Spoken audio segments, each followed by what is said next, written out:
right. Ready. Okay. Welcome. I'm calling to order the Carver School Committee meeting of April 13th, 2026. If everyone could please join us in the pledge. I pledge allegiance to the flag of the United States of America and to the republic for which it stands, one nation, under God, indivisible, with liberty and justice for all.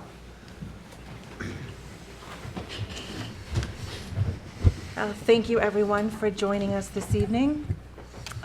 We are going to start off with a recognition. Yes, we have a couple of recognitions this evening. First, we'd like to start with Sean Lyman. So, Sean, if you can come on up. Full applause, Sean. Sean was selected as the Massachusetts Marine Teacher of the Year. So, very proud again.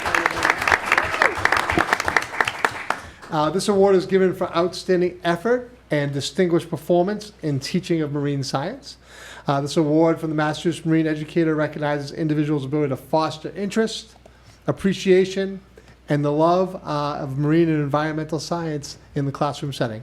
So we're really excited to announce that Sean is our winner. So we're excited about that. So Sean, I don't know if you want to tell us a little bit about the award and your excitement about receiving the award. Yeah, I mean, I think you summed it up. So the a fellow colleague, unbeknownst to me, nominated me for it. They reviewed some of the things that we've done, and they decided to honor me and Carver Middle High School with this award. So some of the things that we do that are really neat, as part of our environmental and agricultural pathway, we have developed, or I guess I've developed, marine ecology and fisheries management course that runs every other year. And so last year we ran it, and it as part of it, we worked with the WDC, Whale and Dolphin Conservation Committee in Plymouth, which is a national NGO, and they actually developed software. We reached out to them, and we were their test pilot for their curriculum that then will go into schools. So we piloted it for them, and they came in and they used our students and got feedback, and so I worked with them to create their curriculum that they will now take around to New England and teach people about whale entanglements and whale conservation. We've had them, it's an ongoing collaboration. This was an extra point.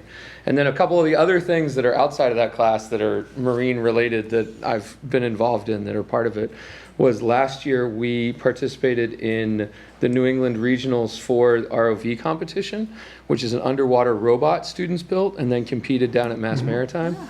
And then this year we've expanded that with Mr. Ruda and myself, and the MET3 capstone class has been building a robot, and they're competing in 2 weeks, May 2nd.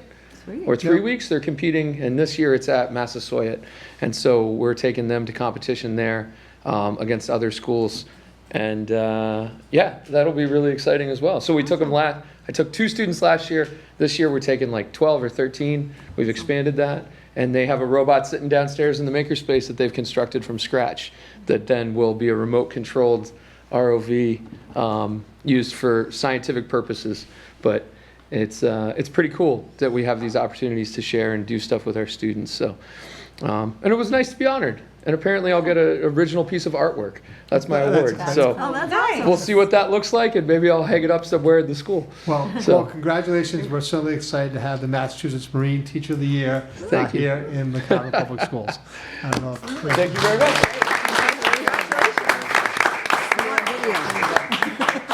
I want video of that walk. Right, I know. Well, we want video of the robot underwater. Of the underwater that you'll be able to share. We'll work on that. All right, cool. That'd be awesome.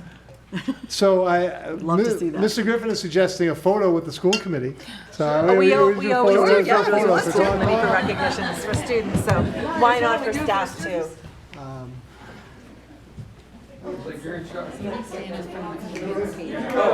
was like, you tell me where to go. This is like Christmas.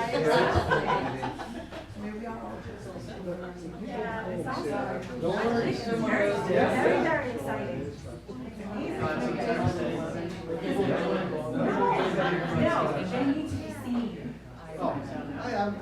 I was going to say, I'll sit down. Okay. Ready, 1, 2, 3. Congratulations, John. Congratulations. I covered my legs, that was nice. The Laundry Mountain is still waiting for me at home, so. Hence the overall.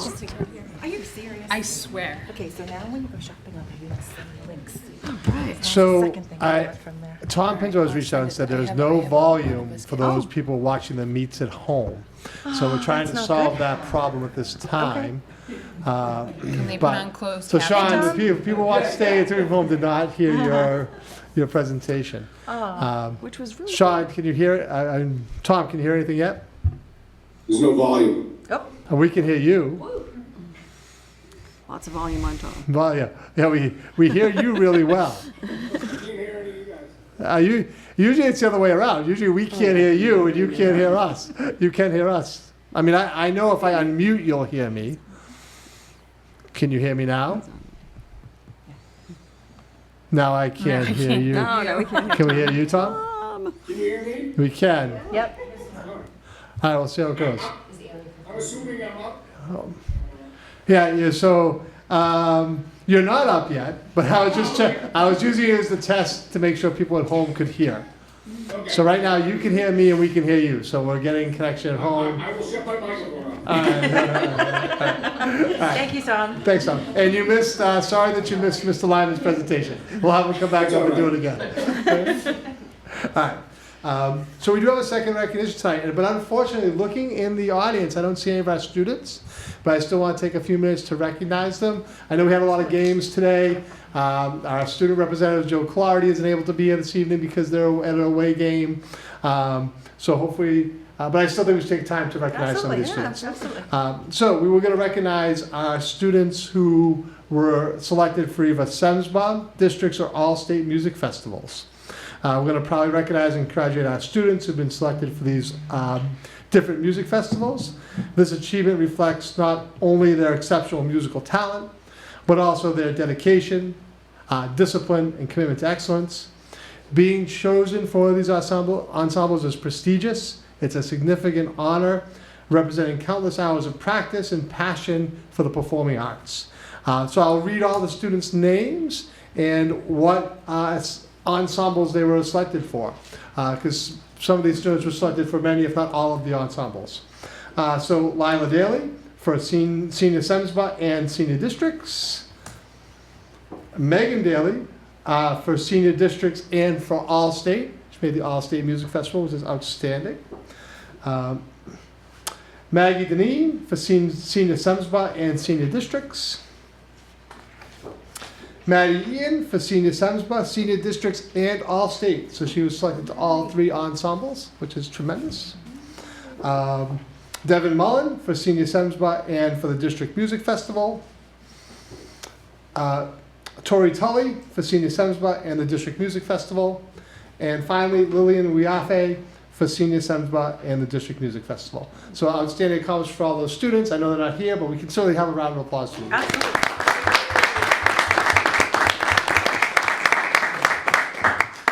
Thank you.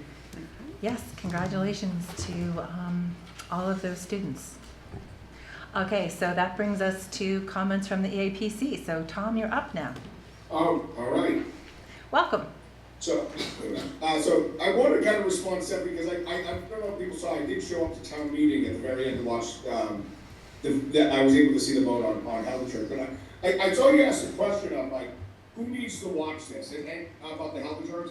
And I think that is a good question. I think there was, I think over the last 2 years, if anything, out of this like negative situation that happened to us with healthcare, I can say anything positive came out of it was, we really kind of reestablished the Carver Insurance Advisory Committee, and we're actually able to actually have like real conversations and talk health insurance, and I think it's been a good, open, honest working group. And I think that's something as we do as a group, like as we move forward with health insurance, is set up time frames to meet to review our claims or review our numbers on a local level. Ask Maya to come down and present to us and talk to us. I think that'll be the help that you were talking about, like to try to avoid this, is that we, as an active insurance advisory committee, continue to monitor insurance, look at it, and go through the process correctly. I mean, so I did hear you. I wanted to like say that from town meeting floor, but I think that'd be welcome. Absolutely. I held those comments for today, but I think we should invest in ourselves, not let that happen again. It was a tough thing that happened, but if anything, again, I think we've opened up good, honest dialogue with one another. You know, we got a new group, new home, and we can ask them to come down and show us our claims, and we can see how we're doing. So that's all I have to say. Excellent. Thank you so much, Tom. I appreciate that. Yep. Thanks. Thank you, Tom. Okay. Okay, so we would typically have comments from the student advisory rep, but he is not here. So that brings us to comments from the elementary ambassadors. Yes, we're excited to have Brandon Leary and Luke Thomas here with us here this evening to tell us what's been happening at the elementary school. So come on up. And just give me a second to bring the presentation up.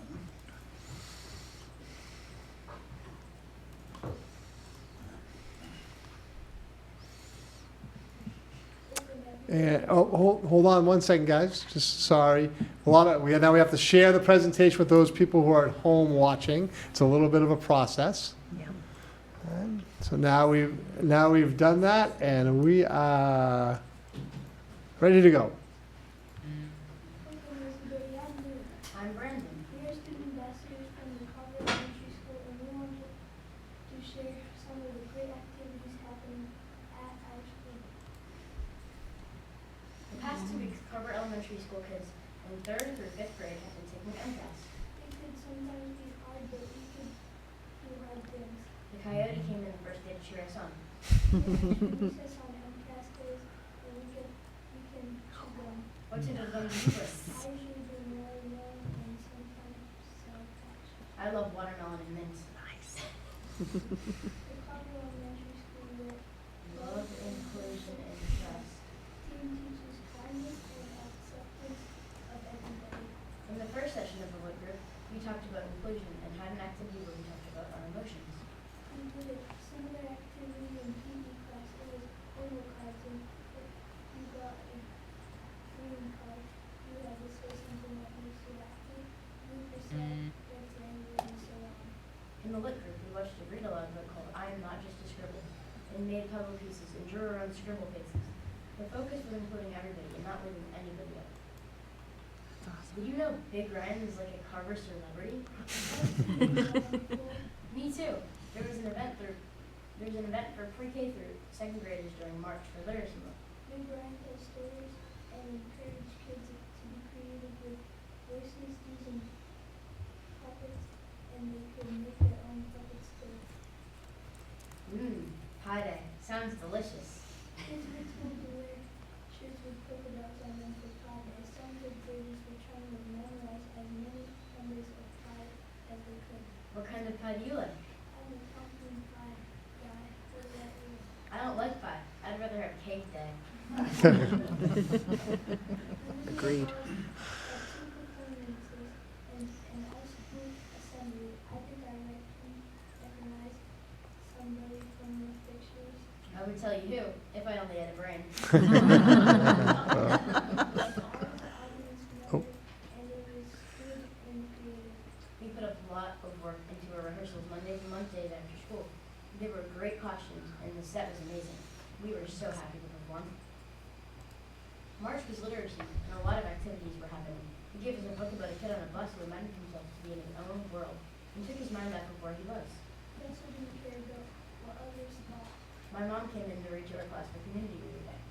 Two different authors came to speak to students about writing a book and getting published. We went around the room and got to pick a book to use for flashlight reading. Have a great evening. And remember, Above all, be kind. Thank you, Luke and Brandon.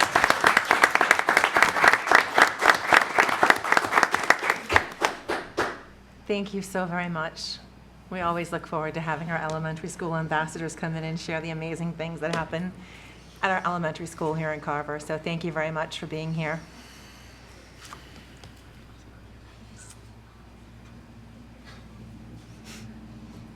Okay, so that brings us to comments from the general public. So if there's anyone here in the room with us that would like to speak, if you could please just come forward to the table to be recognized. And if there's anyone on Google Meet that would like to be recognized, if you could please just put your name into the chat, and then we will call on you to speak.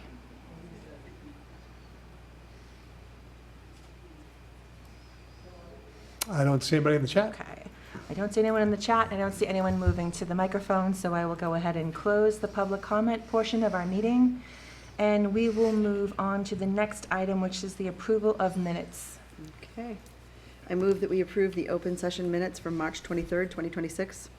I second. We have a motion and a second. Is there any discussion? All those in favor? Aye. So just to be transparent, the next two set of minutes are from subcommittees of the school committee, so therefore not everyone will be voting on them. Only the members of the subcommittees will vote on those minutes. I move that we approve the policy subcommittee meeting minutes from April 2nd, 2026. Second. We have a motion and a second. Kelly and I, maybe I should say at the beginning, Kelly and I are the members of the policy subcommittee. Yep. So Kelly made the motion, I seconded. All those in favor? Aye. Aye. And then next we have the student advisory subcommittee. That would be Stephanie Which and is- myself. Yes, thank you. I make a motion to approve the minutes from the Student Advisory Subcommittee meeting on March 6, 2026. I second, so we have a motion and a second. Is there any discussion? All those in favor? Aye. Aye. Thank you very much. That brings us to communications. Superintendent Neef, are there any No, communications to no report? communications this evening. Okay, then we shall move on to reports from the superintendent. First is personnel updates, personnel movement since our last meeting. We have new hires. Yasmin Carvello is a one-to-one nurse for a student who's in out-of-district placement. Patricia Sayao as an ESP, special education at the elementary school. Montana Allen as a lunchroom monitor / clerical aide at the middle high school. And since our last meeting, we had one resignation. Beth McNeil is an RBT ESP at the middle high school. Okay, thank you for that update. Next, that brings us to the Honors Art Elementary collaboration. Yeah, so we're excited to have Jen Genovese and Candy Stansfield here with us this evening. They've collaborated on an art program involving our high school students and our elementary students, and they're going to share some of what they've done and some of the work that the students did. So welcome to Candy and to Jen. Thanks for being here. Yeah, welcome, thank you. Thanks for having us. Anytime. Just one second, let me pull up the presentation.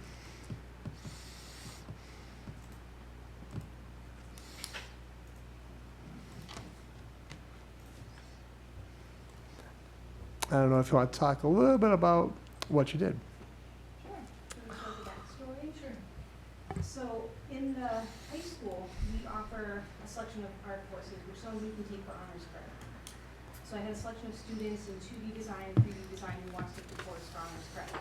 So in order to fulfill honors credit, you work on an independent study assignment outside of class in your own time. That's part one. And then part two is you collaborate in some way with the arts, either within the school building or your local community. So when I approached them, I said, hey, what do you want to do for a project?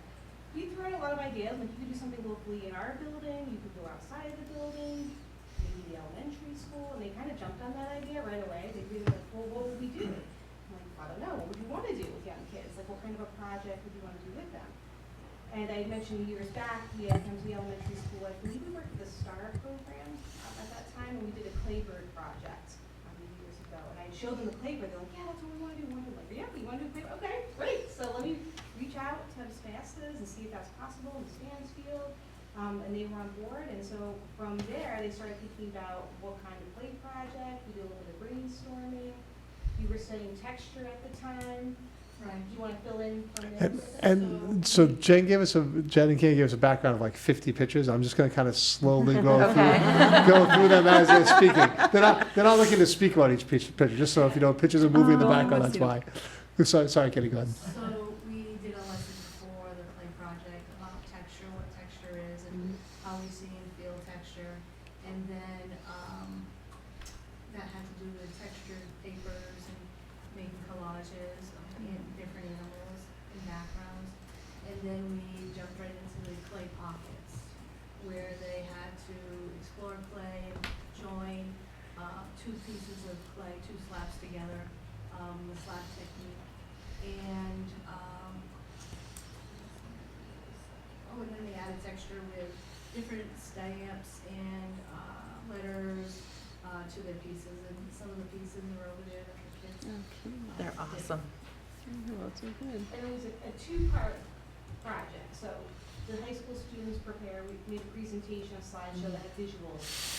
Talking about clay, where does clay come from, and how do you work with clay, what are some tools and techniques you're gonna learn? And then we had some things up on the table for them to come up and look and feel, finished projects in the process, like slip, leather hard clay, plastic clay, so they could kind of get an idea of where this was all going. And then at each of the tables, they had stations, so we had a high school student paired with each station. And the high school student was really there to help them, as you can see in the picture, build and create these clay projects, which they were happy to do, they were excited to go. But upon reflection, I really think they had an experience that they didn't expect to have. They were so pumped about meeting these young children and working with them, and then they were so excited to go back the second time because they were gonna glaze the sculptures, so they were gonna paint them. So first they had to be built, they dry, they go into a kiln, they're fire, they come back in a bisque stage. Then you apply the colored glazes, they go back in the kiln the second time, and then you get the outcome, which they have not seen yet. She's holding that. That's exciting. That is exciting. But the high school students just, Aubrey's not here, I had asked Aubrey to come, she said she was gonna come, but maybe something came up, and some other students had sports obligations. Yep. But they just love working with these young children and having conversations. Aaron's in the picture with Will, and they were buddies, like right from the get-go, they just bonded instantly, and worked together both sessions. And like I was saying to Candy, like these are the types of experiences that sometimes lead you into teaching.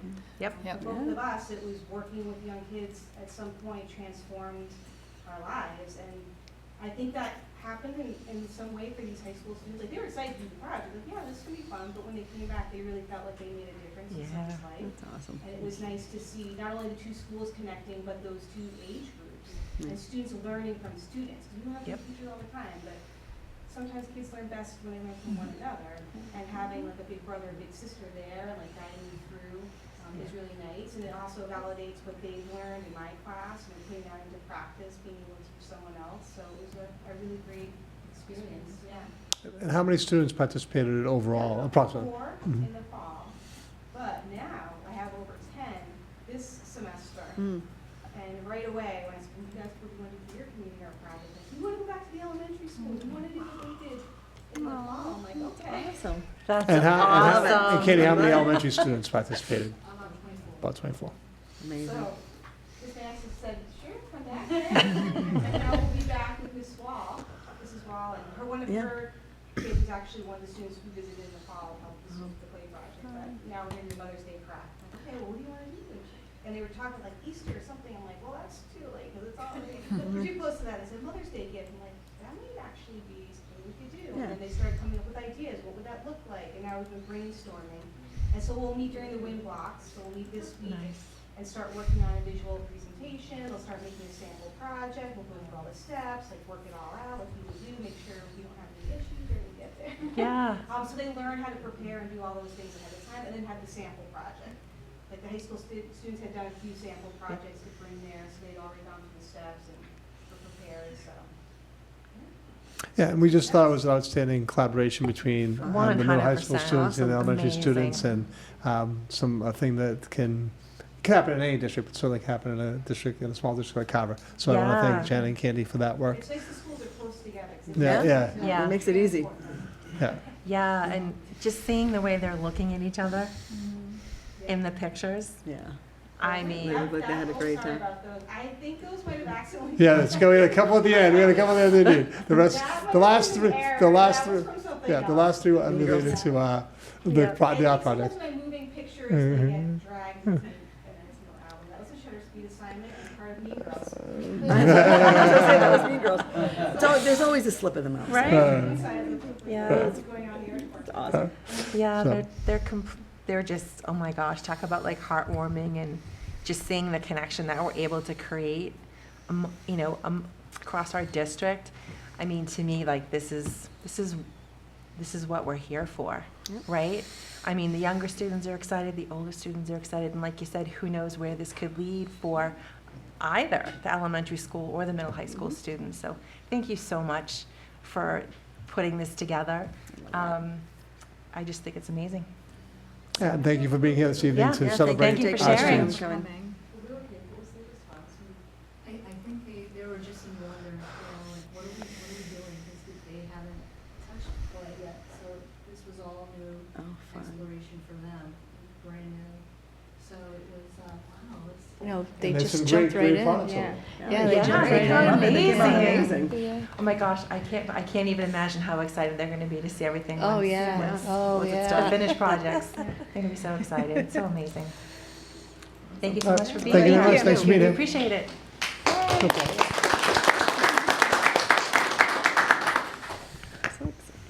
Right, it is. It's just,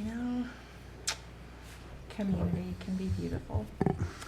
Okay, so that brings us to building thinking classrooms. So Building Thinking Classrooms is a research-based pedagogical framework designed to maximize student engagement and deeper thinking, primarily focused in mathematics.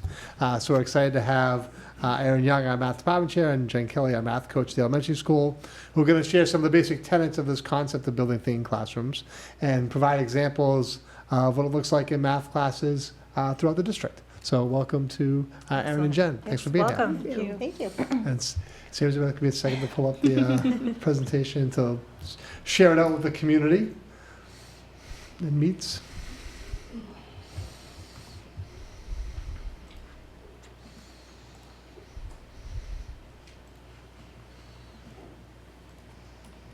All right, ready to All go. right, ready to go? Ready to go. All right, so thank you for welcoming us here today. So we're going to talk a little bit about a style of instruction to math, an approach to teaching math that we believe is going to develop the vision of the graduate that we have been talking about for the past few years. I'll talk a little bit about where it came from and why we were interested and what problems we're hoping it will solve. So over the course of the past 10 years, the kind of kid that we have sitting in front of us is different. We're sort of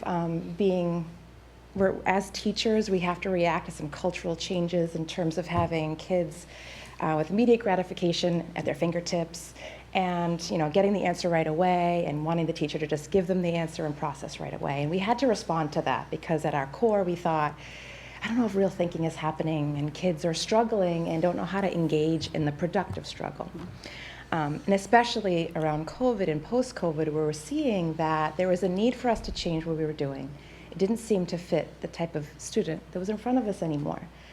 So we came across Becoming Thinking Classrooms. And what we're going to do in the next couple minutes is we're going to explain the process, we're going to explain what's going on, and then we're going to show it in action. So we have a really cool video that shows what it looks like at the elementary school, what it looks like at the middle high school, because we could say all the things, but when you see it in action, it speaks louder than our words can. Oh, one more thing to note, can you go back a second? Is that, so we are interested in creating mathematical thinkers and instilling the confidence to get them to sort of like run the show. It's also important to note that this philosophy is spreading across the country. It's not just Carver that's taking this on. Plymouth, Duxbury, Cohasset, Scituate, just to name a few. So this is something that across the state, across the country, math teachers are so excited about the shift, and we're excited to share it with you. Can I add to that too? Please. It's not a program. So I think it's because this philosophy can be used with any math program that your district would have. We have bridges at the elementary school, illustrative math at the middle high school, and it really can tie in nicely with any type of math that you're trying to teach. So why Becoming Thinking Classrooms? You'll actually hear something similar to this in other types of curricula. It's called Experience First, Formalize Later. So it has different labels, but we're going to focus on Peter Lijedal's research and why he was important and what he did for us. So what he did, who he was, so he was interested in what's happening in the math classroom. So he did a 15-year field work study where he went inside classrooms and he watched kids. He watched what they were doing, and they were busy. So students were busy.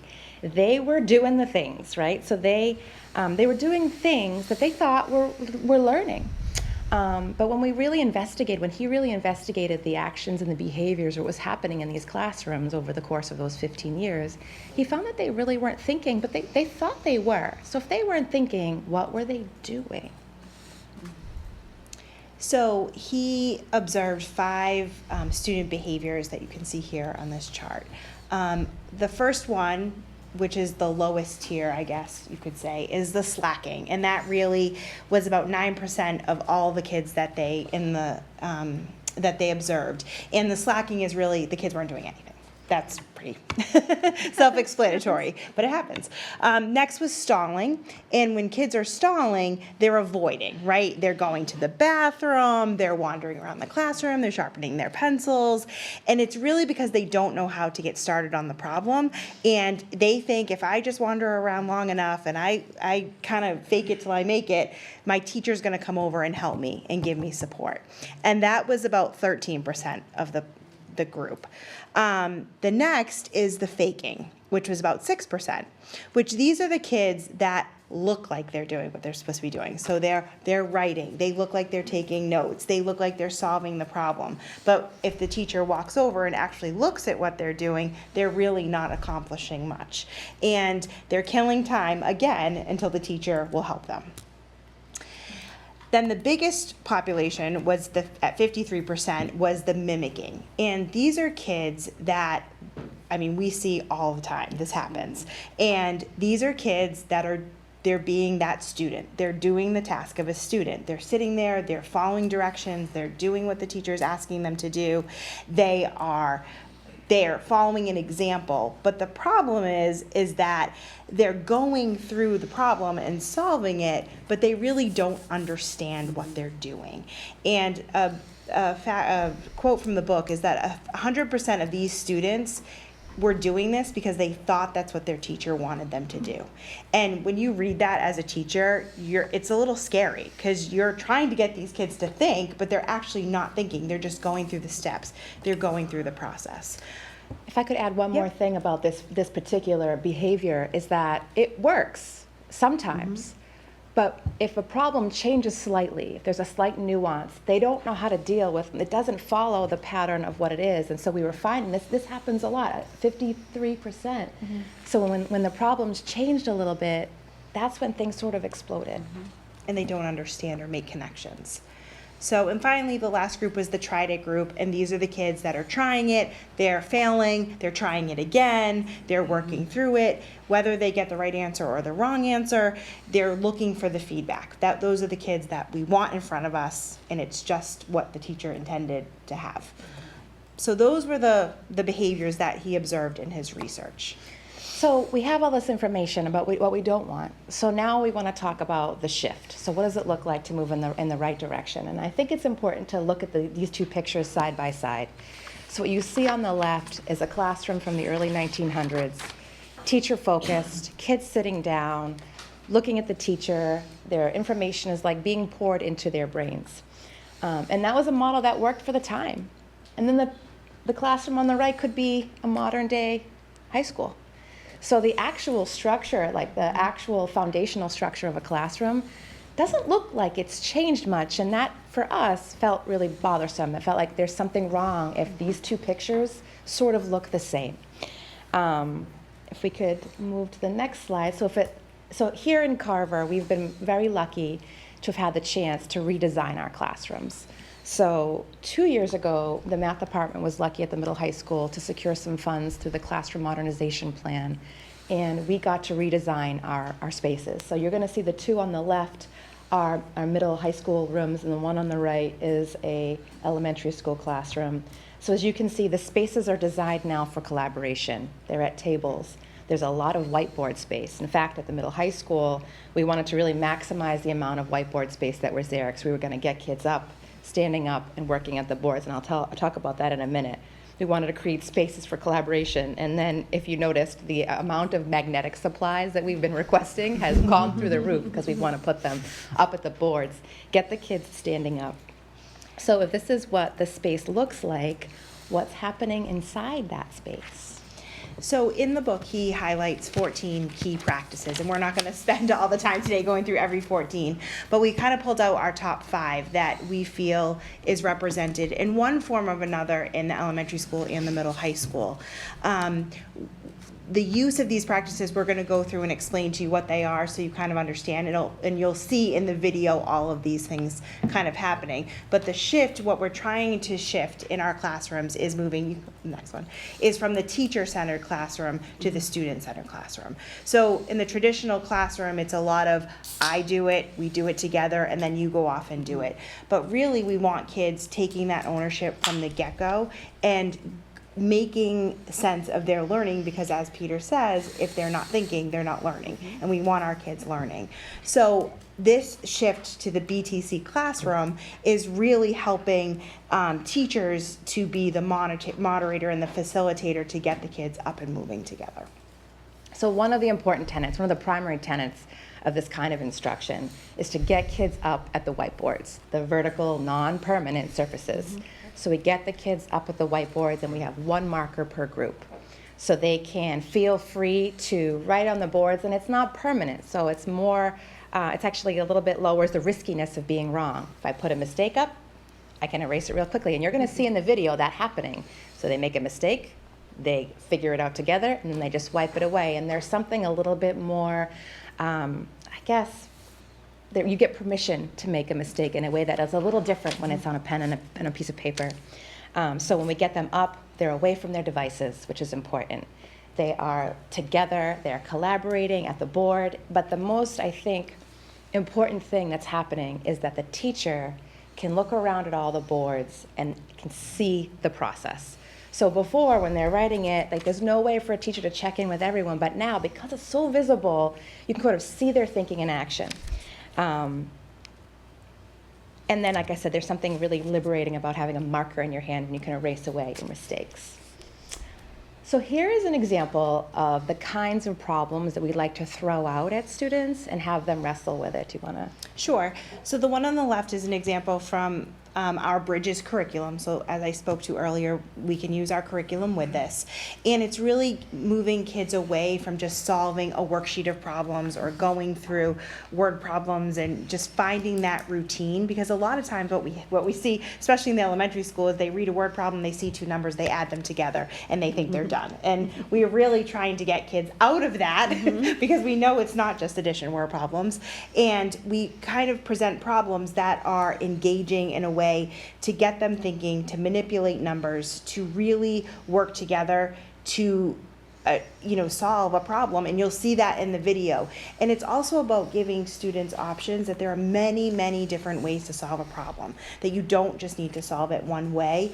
And the ability to stand at a board and work together with your peers to do that in this space allows kids to dive deeper and develop their skills and their learning. You're going to see that there's evidence in the video of the problems progressing in rigor.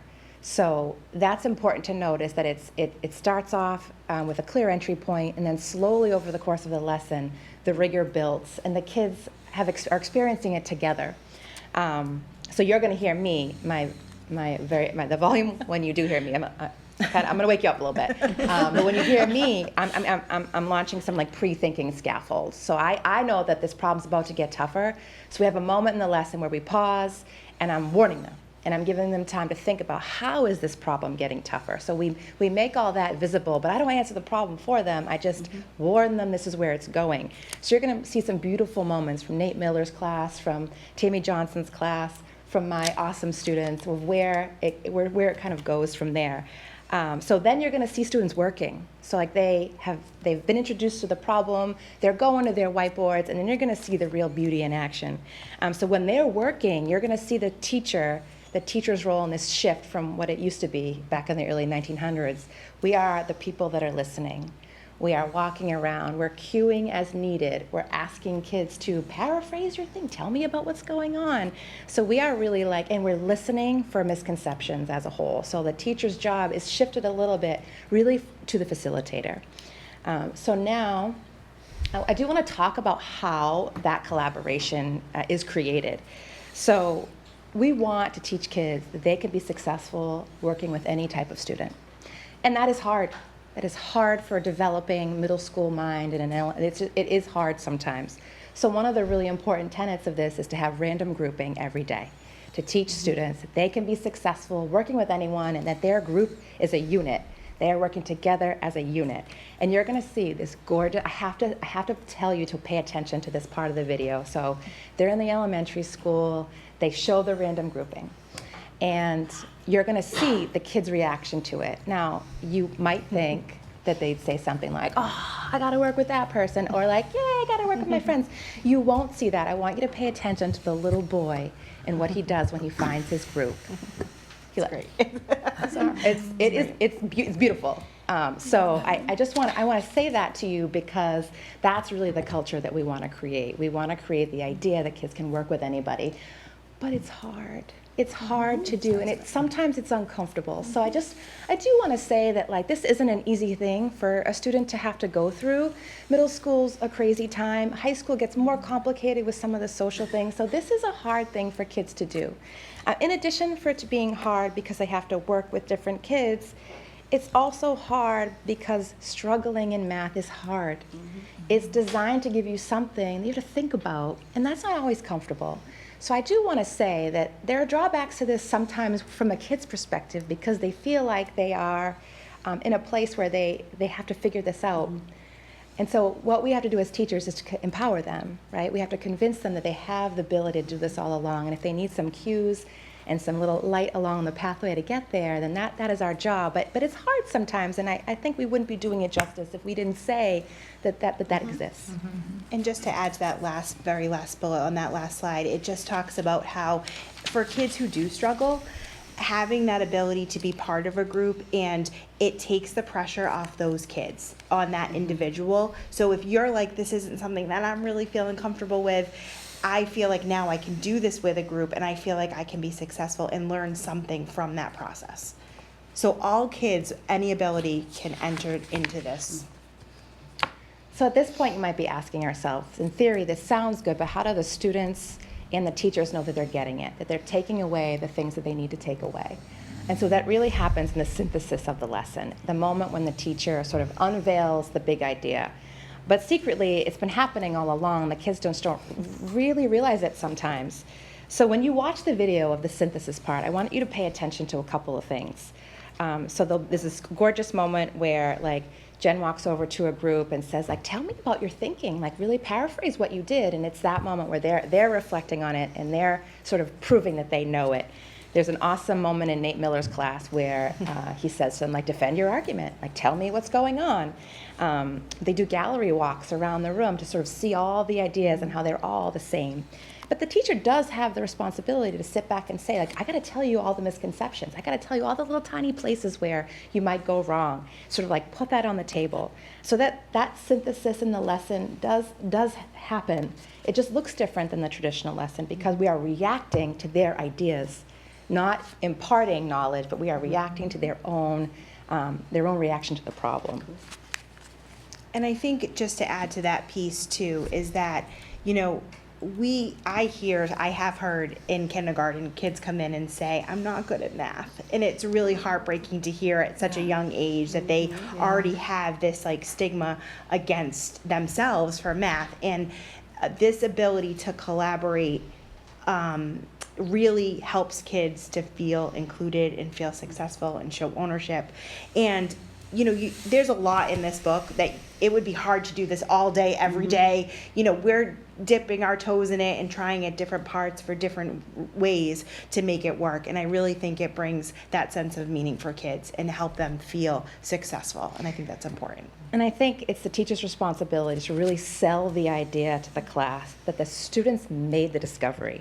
It wasn't poured into it was theirs that they have created. And there's something really beautiful about the moment when the kids realize that they have discovered the math on their own.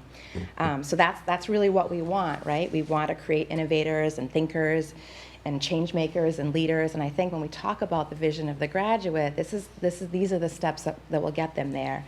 So we're going to watch this video, but the cool part about this video, I believe, is that the teachers didn't know we were coming at the middle high school. I because of poor planning on my part, I wasn't trying to. I walked into their rooms last week with my cell phone and said, hey, can I record you guys in action? And they said, sure. So I walked into 3 different rooms and I started recording. So this isn't contrived. This is just what it looked like on last Tuesday when I was putting everything together. We had to give the elementary kids a little heads up. Yeah, appropriate, right? And then at the end, I'm going to share a little story at the end, a quick little anecdote at the end. Okay. We are ready. Can you blow that up? Okay. All right, so good morning, second graders. Good morning. Everybody tie and put on your thinking caps this morning. Tie them tight. Okay, and you do your best thinking Monday. I know we went to an elementary school that had its library destroyed by a hurricane. They can send their books in the following ways. So they can send it in large boxes, and the large boxes hold 100 books. Get a little tougher. Here we go. Next one. Woo-hoo-hoo-hoo. Right before lunch. Okay, hold on. Oh my goodness, a word problem? You crazy. Okay. Hold on, let's talk about what's going on before you guys tackle it. We have to cook it. We're gonna have to cook it. How did you know we were cooking this one? Because it says it. Exactly. Can someone, I have the camera right on the jar of salsa. Can you actually read the question out loud for me? Yeah. How much salsa is missing from the jar? How much salsa is missing from the jar? So I'm not asking you, I love you guys are eager to get started, but I'm gonna ask you to pause before you do. Okay, so boys and girls, Mrs. Garrity is going to do your random groups for today.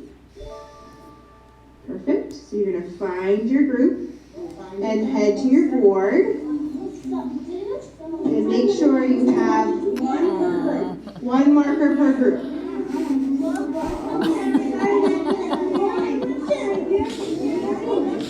So sweet. Come on, friend. We can combine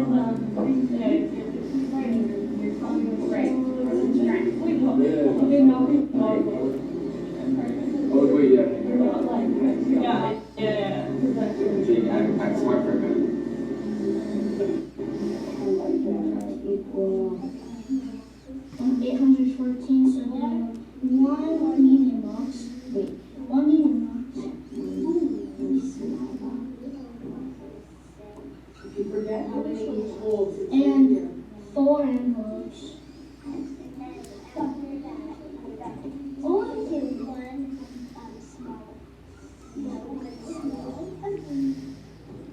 Can I ask a question? Yes. So how do you know that you've got all your boxes? I mean, all of your books? These are all large?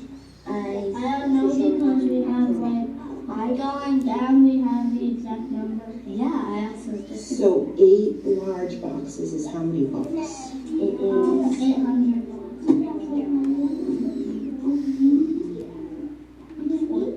Nice. And you come up with a different one. Wait. I just know something. P. So P. Yeah. Then we have P. Okay. So then do A equals 2 times 2. Wait, no, 2 is what you have to do 2. So do the pi. Wait, what's 4. So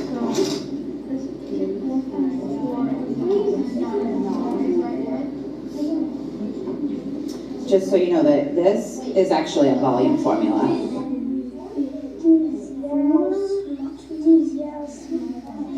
Where did you get that idea?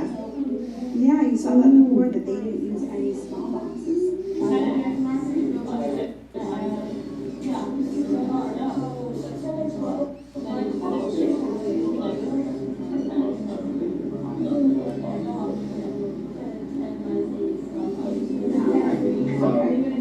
Wait, let me do that. I know, but first we have to do the 9 times 9. What? Yeah. What? Exactly, yeah.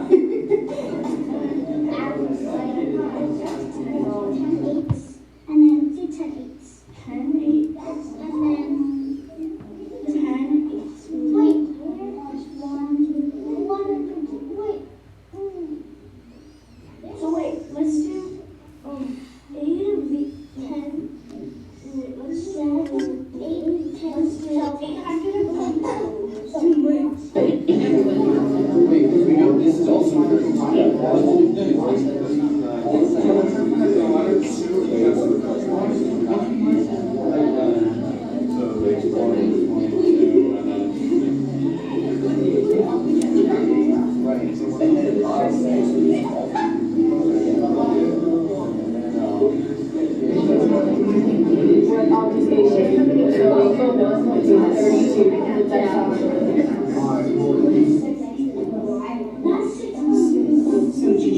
finish your first one? Yeah. Okay, can you explain it to me? We did 5 large boxes with the 50. Like, okay, you gotta go get more than like those things happens. It's the order of operations when you divide by 2, then it's x over 2, right? And then you have the cosine, and then it has to be the constant around that over 2. So you guys are making the claim that we had to deal with that 2 that's on the outside first, before we could actually take the inverse of cosine. Alright, Zach and Ryan, do you guys have a defense for yours, or are you? Now, I'm just trying, we're coming over to this board to see what we noticed. I want everyone to take a minute to look at this board and tell me what you notice about the work on this board. Are we agreeing or are we disagreeing? We have the exact same solution for both of them. Absolutely, great job. Boys and girls, what we did today was work on adding 3-digit numbers, right? We worked on adding.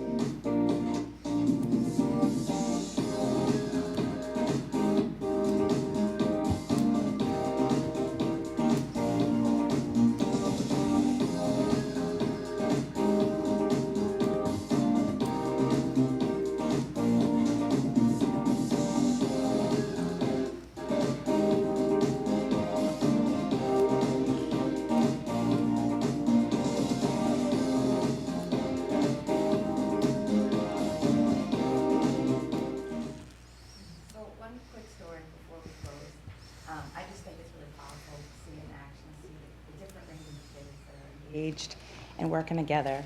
This story came out today in one of our math department meetings, is that in the honors geometry class, there was a moment where they had to find the intersection of the diagonals of a parallelogram.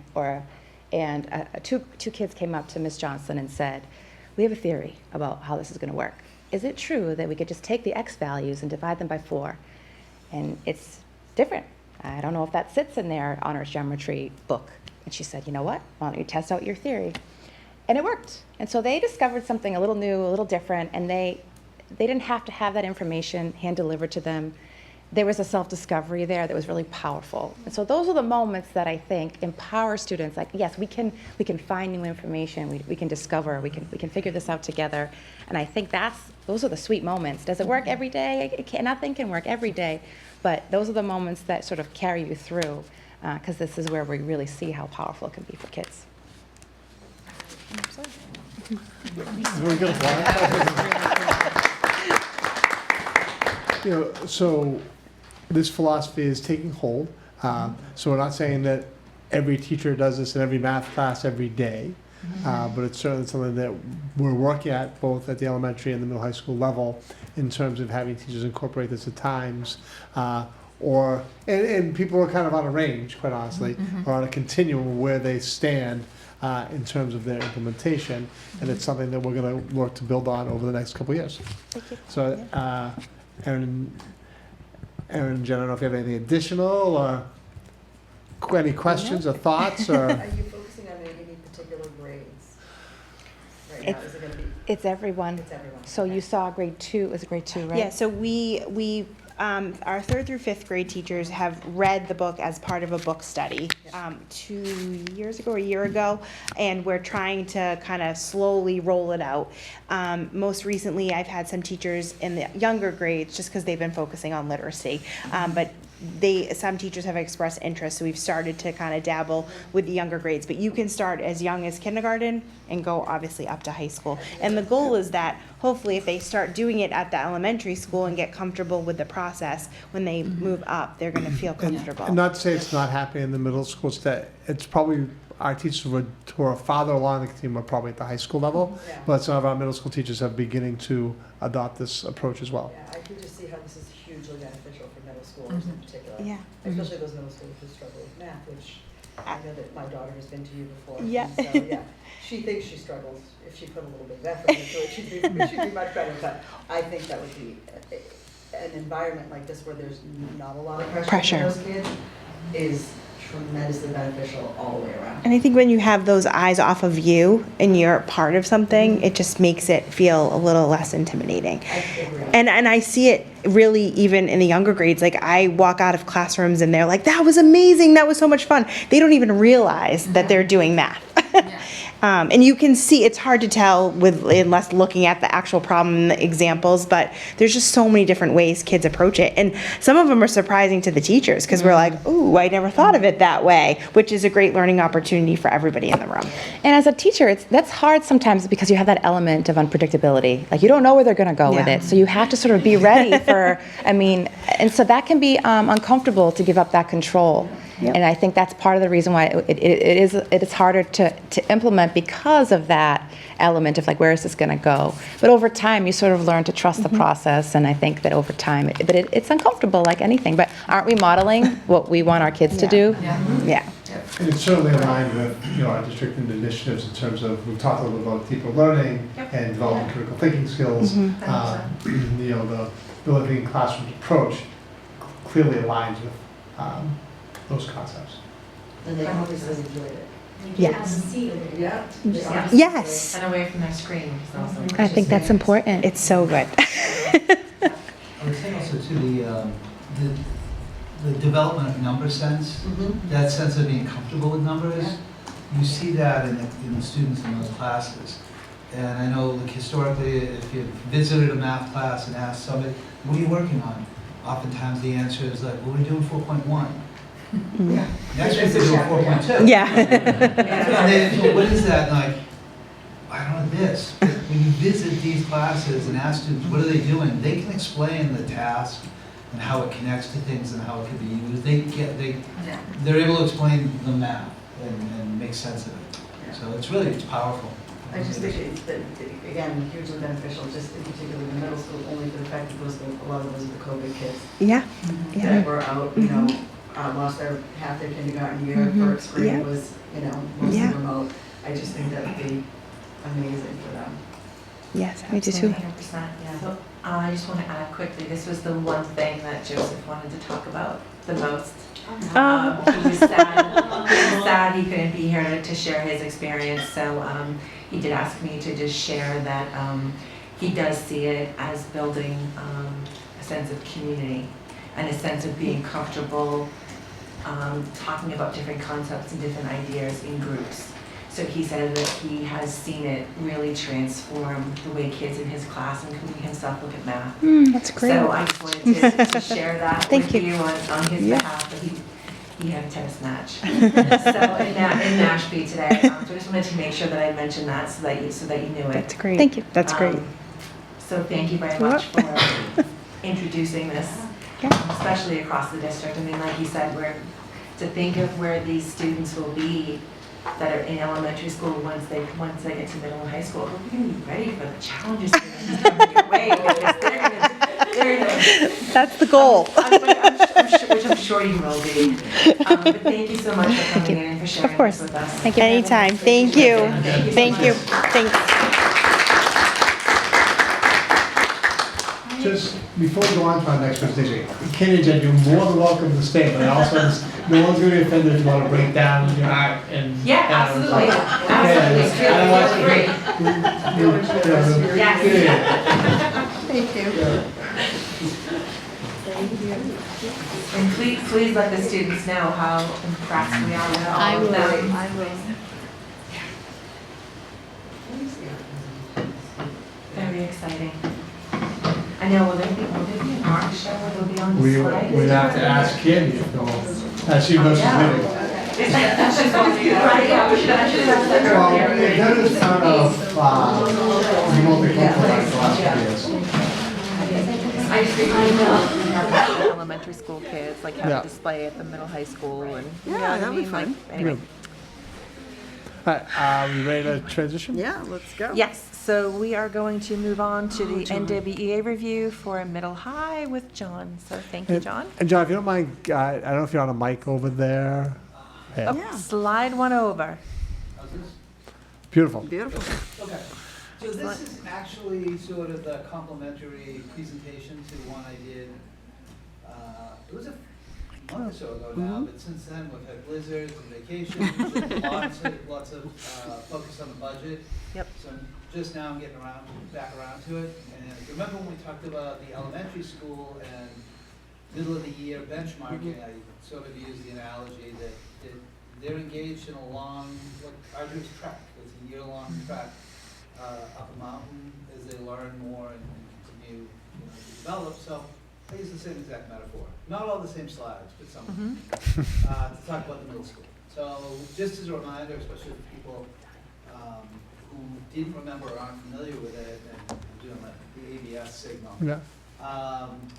that the NWA, the MAP, the measure of academic progress, is a benchmarking assessment that we do for grades 6 through 8 in CMS. If you remember, we also do it grades 2 through 5 in reading and math.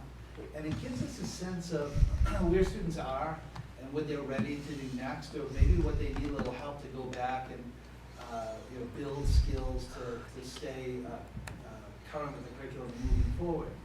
So that's how it gets used. It gets done, used 3 times a year, it gets administered 3 times a year. So this presentation is really talking about the first 2 at the middle high school, which is grades 6 to 8. Using the mountain trek metaphor, in the fall, when we looked at reading, where did our students achieve compared to all the other students that took the map nationally, or really probably globally? Our students were 63rd percentile in reading. In other words, they're ahead of the middle. But they're not at the front, but they've got lots of room to continue to develop. So they're at the 63rd on reading, and on math they were the 65th. So middle school is just about out of the whole pack, about 2/3 up. And when they took the winter benchmark, and we can go to that, the question is, well, where did they achieve relative? Like within the pack, are they making a move somewhere in the pack? And on reading, our kids moved up to 65, or 65th percentile. And if we click it one more time, that's that level of growth, because it looks at the surface like, well, that's not much growth. But when you look at just that amount of growth, they were 50th percentile. In other words, it was just about the way most kids taking MAP around the country about how much they grew. We're kind of like right in the middle of the pack. So it was an incremental improvement, but it was sort of on par with everybody else. And then we go to reading, same thing. It was a small step forward, the 66th, and we're 50th. We're just like the average amount of increase. So really, as we look at the where are the kids at CMHS, they're ahead of the mean, and the growth they're making is positive and average. They're doing great. Okay. As far as like within that range, there are going to be some students that aren't doing as well as others. So CMH never leaves anyone behind. And if we just go to the next one, there are lots of different interventions and things that are put in place to help students after taking the MAP test. Academic workshop everybody takes, but reading and math teachers may use that data to pull individual kids that might need a little bit of help. That may happen in academic workshop. It may happen in the daily win block as well.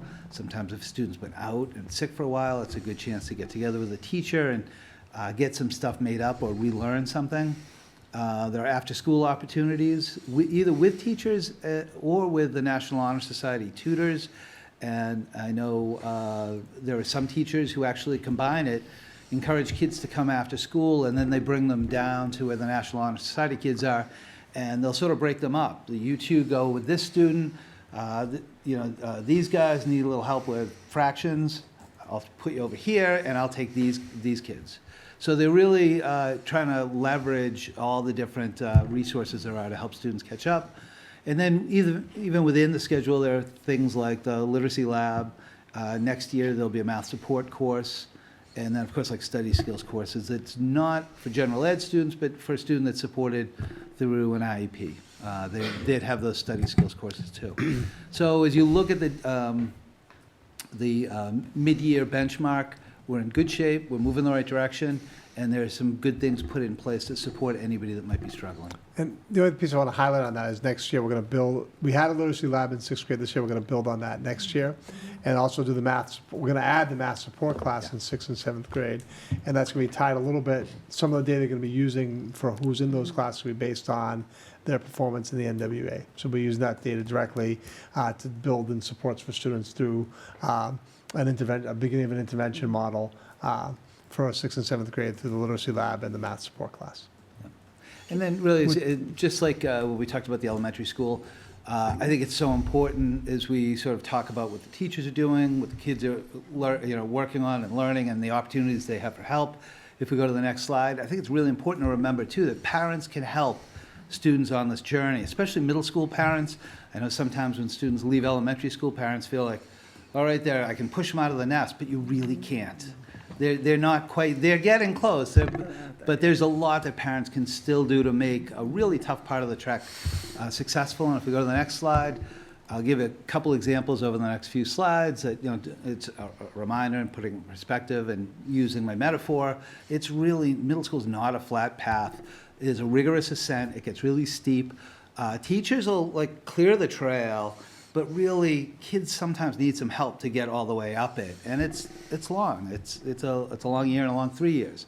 You have to make sure that kids always, I put in regular nutritious meals, but to me it's sleep. I get so worried that kids aren't getting to bed. I'm not saying go to their room, because sometimes kids have PS5s in their room and their cell phones, but kids really do need sleep. So to really be a successful middle school student, you have to get your sleep. You have to come to school too, and on time. I always say that teachers can't teach an empty chair, so it's really important as parents that we make sure students don't miss those really important moments to learn. As Mrs. Young and Ms. Kelly described, the classroom, when you've got a building thinking classroom, there's so much magic that happens in the moment as kids share and work through problems together, and teachers provide feedback as the guide on the side. You can't recreate it if you miss it. So really, sometimes we do get sick and you miss school, but it's really important. Kids have to be in school. And then it's just a couple things to sort of keep in mind that, as a parent, if you're eating dinner or maybe driving home from sports, instead of how was school, because you always get that one-word answer, okay. Instead ask questions like, what was the most challenging part of your day? And how did you get through it? Or that must have been hard. Make sure that you keep an eye on Aspen and their progress, not to overly focus on grades, but in general, to make sure that they are progressing, that there aren't any surprises, and it's a good way if there are places where students are struggling. They might not tell you they're struggling, but sometimes you'll see that maybe they're missing some work in a class, and it's just important as a middle school parent to sort of explore that and talk to them about it. And then when you do find those issues, or maybe somebody says, well, I just find that class really hard, talk to them about how they can advocate for themselves.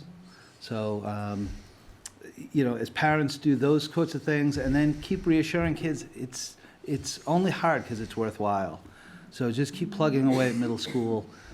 You'll eventually get out. I know sometimes middle school feels like the middle of, the middle of a long, long trek, but it's, yeah, but they're great times too, and you just got to make the most of each day. So as a parent, you can really help kids, make improvement that's sometimes measured by benchmarks, but more often measured in those little conversations each day. But that's how you help us build successful middle school students. And that's it. So, I have a question. Lots of questions, yeah? So how do you let the parents know, or how do you offer these support services? Is it just, do you have just a list of them, or once they take the map and something's identified, does a letter go out to a family? What does... At the middle school, a letter might not go out saying that, from a teacher saying I'd encourage that they stay after. An email might come out, but it's a little maybe more informal and a little bit more sort of as needed. And that might be a map, the assessment certainly at the beginning of the year and then at the middle of the year. but it's also week to week. It's after maybe a quiz grade that doesn't go well. It might be a class or two where a student just feels that they don't get it. And the underlying piece might be maybe they were absent when they were younger and missed out on the teaching of, how do you add exponents? Well, so it tends to be much more fluid, and I think the teachers really appreciate the partnership, so that if, as a parent, you just feel like they might need a little help, please reach out to the teachers, and the teachers will certainly, work with the students, because they do have them, scheduled into academic workshop and WIN, and it's easy enough to just, say to the English teacher across the hall, do me a favor, send, that student over during WIN, because I want to work on something with them. I do think for the math support class, right, for next year, we're still in the design process for that. Okay. And having some discussions about exactly what that's going to look like Yep. in terms of, it would be a term course, but there might be even some movement within that term. So I think Okay. if in that situation, where a student's going to be moved in the Allied Arts rotation to a course, would definitely be direct Yes. parent communication Okay. in terms of why that's happening and how the data was used to make that decision. Okay, I was gonna ask for clarification around that particular one, to see if it was a separate course or whatnot, so. Yeah, so those are both going to be separate courses that fall within the Allied Arts rotation. Yeah. A little bit more formalized than. They'll be a little more Yep. formalized. The And way I think it's a we have it movement now. towards a more formalized Yeah. intervention model at the middle school, which we haven't had. Yeah. But it's certainly been a recommendation from both our NEAS assessment and our district review, was we begin to develop a formalized response and intervention model at the middle and high school level, actually, similar to what happens at the elementary school. Because Yep. we've talked a little bit about what happens at the elementary school in Yes. terms of being a very defined intervention model. And definitely some recommendations to move in that direction at the middle and the high school level, and this is kind of a first step for that. And to speak to John's point too, middle school is a whole different ballgame, but one of the good things that they do, make sure you go to that orientation. As a parent, as a kid, because they really talk about how they're trying to get the kids to advocate for themselves, like it's their responsibility when they're struggling to go to their teacher. That's something that I've been fighting all year long. And it's worked better in some classes than others, and it's fine, but she knows that she's supposed to go and do it herself, that I can't always intervene. So these are lessons that we're all learning, but absolutely, you gotta stay. I mean, one of the things I also did too is I added her Google Classroom to my phone, to my computer, so I can go in. I mean, really busy weeks with sports and stuff like that, like I'll make a list, and so I know exactly. I won't tell her, but I'll go in and I'll make sure. I'm like, oh, so you have homework tonight? No. Yeah, you do actually. You have this, this, and this. Like, so let's get on it. Yeah. So we do a lot of that, but it's definitely a slow climb. And as you said, Yeah. it's a matter of yet. They're not there yet. Yeah, no, but They're they'll get there. not. They'll get to Yep. the top of the Yeah. mountain. They're just working their way, and that's what some kids in middle school need a little bit of help, and you model that sort of behavior. And other kids, everyone brings something different to the party. Some kids don't need that support. Others do. Yeah, But they're that's also what getting we're here used to for. different teachers and different teacher styles, because this is the first year that they have different teachers for different subjects. So it's really interesting, like the comments that I get from my child. Well, I don't know, she doesn't like me, and I'm like, oh please. It's the first year they're teamed in grades 3, 4, and 5. They It's do, two they teams. do, but this is And like not the first versus- where right, everybody's right. a little And bit they're gonna go to- different. Right, they're gonna go to with a 6 different style. different, So it's- during a it's- day, they're gonna go to 5 different places. Yep. They have 7, overall, they have 7 different places Yeah. they're going to. And they're learning with- different right. personalities and different styles and different, it's wild. Yeah, different building, different hallways. Different everything. larger I mean, It's wild. It's definitely a big transition. It is. Yeah. So glad to see that these Yeah, supports they're are doing being good. put in place. But I think though that the school really does a good job where it's not a hallway, but their kids don't also have to traverse from one end to the other all the time. No. They do Yep. have No. teachers that are close. Yeah, There that is are like right a there. home Yep. feel, a Yeah, home base there is a home feel. base, yeah. And it's no longer like the junior high that we went to. It is like this, when you're in that hall that this is my English teacher and this is my math teacher, and I can always pop in. Yeah, So. we're all learning together. Yep. Right? I learn something new every day. Every day is an adventure. Well, Great. thank you very for that. much My for the pleasure. It was presentation. great, thank you. Appreciate that. Okay, so next that brings us to Day on the Hill. Yeah, I just want to take a little time to summarize our trip to Day on the Hill. So on Monday, March 30th, Stephanie, Katie, Joe Clardy, and I attended Day on the Hill. some wonderful, so certainly Stephanie and Katie, you can jump in, anything you want to add about the experience. You know, certainly we got to see some outstanding presentations from senators, members of the MASC. We were able to meet with Senator Kelly Dooner for 15 minutes, which was good. Representative Gasky was unavailable on that day, but certainly in the future we'd like to have that opportunity for up on Day on the Hill to meet with Representative Gasky. I'm going to review 4 specific things that were identified as key priorities. There are a lot of them are interchanging and related. And actually, I think Ron's going to hit on some of them in his financial memo because some of this stuff is actually already moving forward. Stephanie and Katie, certainly you can identify other things that we talked about that day that was really important. And most of it goes back to advocating around funding. And, you know, as we've been talking about through the budget process, 85% of the districts in Massachusetts this year are held harmless and have a declining population. And that's really putting some pressure and some strain on the Chapter 70 formula because it makes it hard when you're held harmless and you get the minimum aid, because we've talked about what the minimum aid is. It varies from year to year. Sometimes it's been as much as $150 per student. Sometimes it's been as low as $30 per student. And when you start talking about $30 per student for 1,500 kids, that's $45,000 if I did my math right on top of my head. And $45,000 of additional state aid is not going to go a long way in terms of the pressures that school districts are facing through health insurance, transportation. Obviously, us controlling our own transportation has helped, but transportation for other districts has been a huge driver in the cost of those contracts. So it's just not keeping up. So a lot of the things I'm going to talk about are related to Chapter 70 and the funding formula.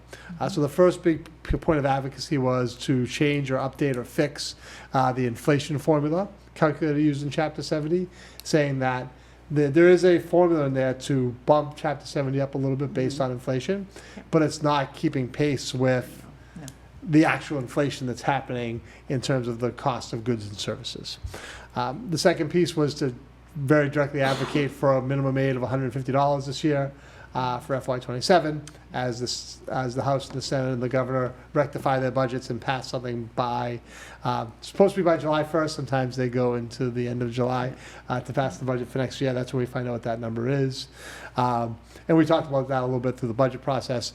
But clearly there's a point of advocacy there going back to that concept of 85% of school districts being held harmless. And so we need to increase that minimum aid number for those districts that are held harmless. There's a point of advocacy that the state has actually done a really good job of funding circuit breaker at 75%. When I first became superintendent, that wasn't true because the circuit breaker reimbursement is always subject to appropriation. And in my first 4 or 5 years as superintendent, sometimes it was 64, 65, 67, it was below 75. We were always pushing to get to 75. The state recently, in the past several years, has been pretty consistent of giving the 75% for reimbursement for circuit breaker. But even with the increase in special ed costs, the advocacy point from MASC has actually been this move towards a reimbursement rate of 90%. So once you hit that, the threshold number around $54,000 of cost that a district has to incur for an out-of-district placement, that anything above that number that the state reimburses at a 90% level. And then the last one, which I think Ron is going to touch on in his financial memo, is to actually establish a commission charged with a comprehensive evaluation looking at school funding in Chapter 70. 100%.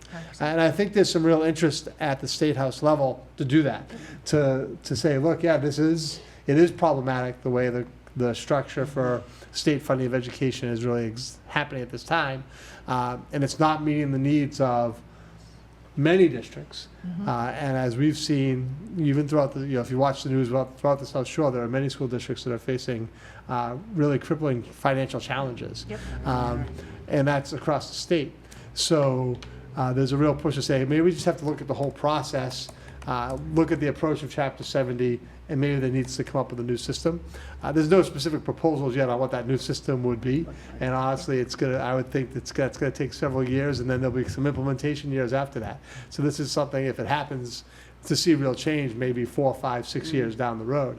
But I think the fact that they're saying, hey, we need to look at this, and at the state level, we need to really evaluate our priorities around funding, and that's happening. So the advocacy that's happening through things like Day on the Hill is having impact. because as I said, I keep hinting to Ron's financial memo, but he's going to talk about that a little bit as part of the financial memo. So those are my 4 things: fix the inflation formula, advocate for a minimum rate of $150 per student for this year, increase circuit breaker reimbursement to 90%, and establish a commission to take a look at Chapter 70 funding as a whole. And we were certainly up there advocating for those things when we spoke with Senator Duna, because those would all have positive impacts for the Carver Public Schools. Stephanie, Katie, I don't know if there's other things you want to touch on, or other thoughts or reflections on the day? Anything you'd like to add? I think the only thing that really stands out is clarifying why we're considered suburban instead of rural. We didn't get it. Yeah, so I've actually, so we've asked that question. They actually just redefined the definition of what a rural school district is. And Carver does not meet the definition. So I asked some clarification from Senator Duda's office on why we don't currently meet the definition. Yep. There are not many communities in southeastern Mass that meet the definition. Most of them are in the western Massachusetts. But the reason why having that, I think it's based upon population per land area, like density, population density is the factor that's used in terms of identifying you as a rural school district. And I think we just don't meet the threshold. But I've actually asked. I haven't received it yet, but I spoke to the Chief of Staff for Senator Duna, and he has said that he will get back to us with where we stand, how close we are to actually being defined as a rural district. Why that's important is rural districts are facing particular crisis, and MASC and the state is actually setting aside specific funds separate from Chapter 70 to go to rural schools and rural communities to support, I think both on the school end and the municipal end, some additional funding through state aid. But right now, we're not eligible for any of those funds because we're not identified by the state as a rural school district. We're trying to seek clarification on that. Perfect. How close are we to being identified as a rural district? Right, exactly. Like, I spoke with some school committee colleagues from across the Commonwealth and across the country, and I was speaking with the school committee chair from Mashpee, and Mashpee doesn't qualify either as rural. They have 1,400 students, so they're a little, district-wise, a little smaller than ours, but yet a lot of communities around them do qualify. So it is very interesting how there are certain clusters. One thing I just want to quickly mention is Katie and I did both speak with Representative Michelle Badger of Plymouth and Representative Kathleen Lenatra, who have both introduced 2 bills that will help schools with their special ed reserve fund being able to increase the percentages that they can put aside to save for a year where you may have extraordinary special ed costs. And then also looking for more equitable funding for non-regional school districts with extremely high transportation costs. So even though, while our representative wasn't available, we were able to speak with 2 other local reps who do have legislation that will benefit, students across the Commonwealth. So I think it's great. We are very fortunate in Massachusetts that we have so many people that are in the House and in the Senate that used to serve as student representatives and used to serve as school committee members. So we have a very strong contingent representation on Beacon Hill of people who are very pro-education and who have sat in our seats, so who have a deeper understanding of the challenges. So it's been really wonderful to see people from both sides of the aisle saying, hey, we need to sit down and figure this out. So I think there's a lot of collaboration that's happening. There's a lot of things moving in the right direction, and everyone's committed. So it's been really great to see. I think it was really amazing for those 2 reps to make time for us when our own rep didn't. Yep. I thought that was very kind. Absolutely, yeah, absolutely. But it just goes to show that, right, it takes a lot of voices. It takes a lot of people to move these things forward. So it's important that we continue to advocate, because when students win, communities win, right? I mean, we're here, like Ron says, we're in the business of having big people teach little people. And when we can do anything to help those big people make decisions that make, education more accessible, equitable, valuable for all students, every community will win. So I always look forward to Day on the Hill. I think it's a great opportunity to get to meet and discuss education with different people, but it's also a great opportunity to have the amazing lunch in the great hall that's put on by regional vocational technical schools from across the Commonwealth that come and share their culinary delights with all of us. And this year we had Chef Portalance join us so he could review the process. So our understanding is next year our students will be part of the luncheon for Day on the Hill. So they will be serving. They'll be one of the schools that are preparing food for that day. Right? Yeah, it's always wonderful to see the students and how excited they are, how accommodating they are, and just the fun things that they create. So it's definitely something that everyone should experience. But that is all I have to add about Day on the Hill. Perfect. Are you all set, Katie? Yeah. Okay. And Mr. Neef? Yes? Yep. Okay, so moving on to investigating history, grant, and curriculum. Yep. So John's going to be making this presentation. Okay, great. To bring it Thank up. you, John. Yeah, by way of it's sort of an introduction to a curriculum that was informally piloted this year in 7th grade. And we can go right to the next slide or so. The first couple are quick. So we just wanted to come and tell you that 6th and 7th next year in social studies will be implementing investigating history as their curriculum. It is, like you said, Stephanie, it's made possible due to because of a grant, but I had wanted to make sure that we had a good sense of what the curriculum is. Yeah. So it's investigating history. It's a comprehensive, authentic, really inquiry-based curriculum, and you hear that a lot. Inquiry-based essentially means that the units aren't necessarily a list of things or activities or facts for kids to know, but it's a unit that's centered around typically a driving or an essential question. And the job of the students and teacher is throughout the unit is to work on gaining enough information that they could put together an authentic, unique, individual, and accurate answer to that question. So investigating history is based on inquiry. It is aligned to 2018 curriculum frameworks. It was actually developed by DESE with a lot of teachers and folks from a number of colleges. So it's actually sort of a Massachusetts homegrown curriculum, even though it's used throughout the country or mostly the Northeast. It is considered HQIM or high quality instructional material, and that's all. It's open source. It's free. So in some ways, it's aligned with the DKP, the Democratic Knowledge Project, what we're doing for civics in 8th grade. It's similar approach, similar foundation in terms of the basis of its creation.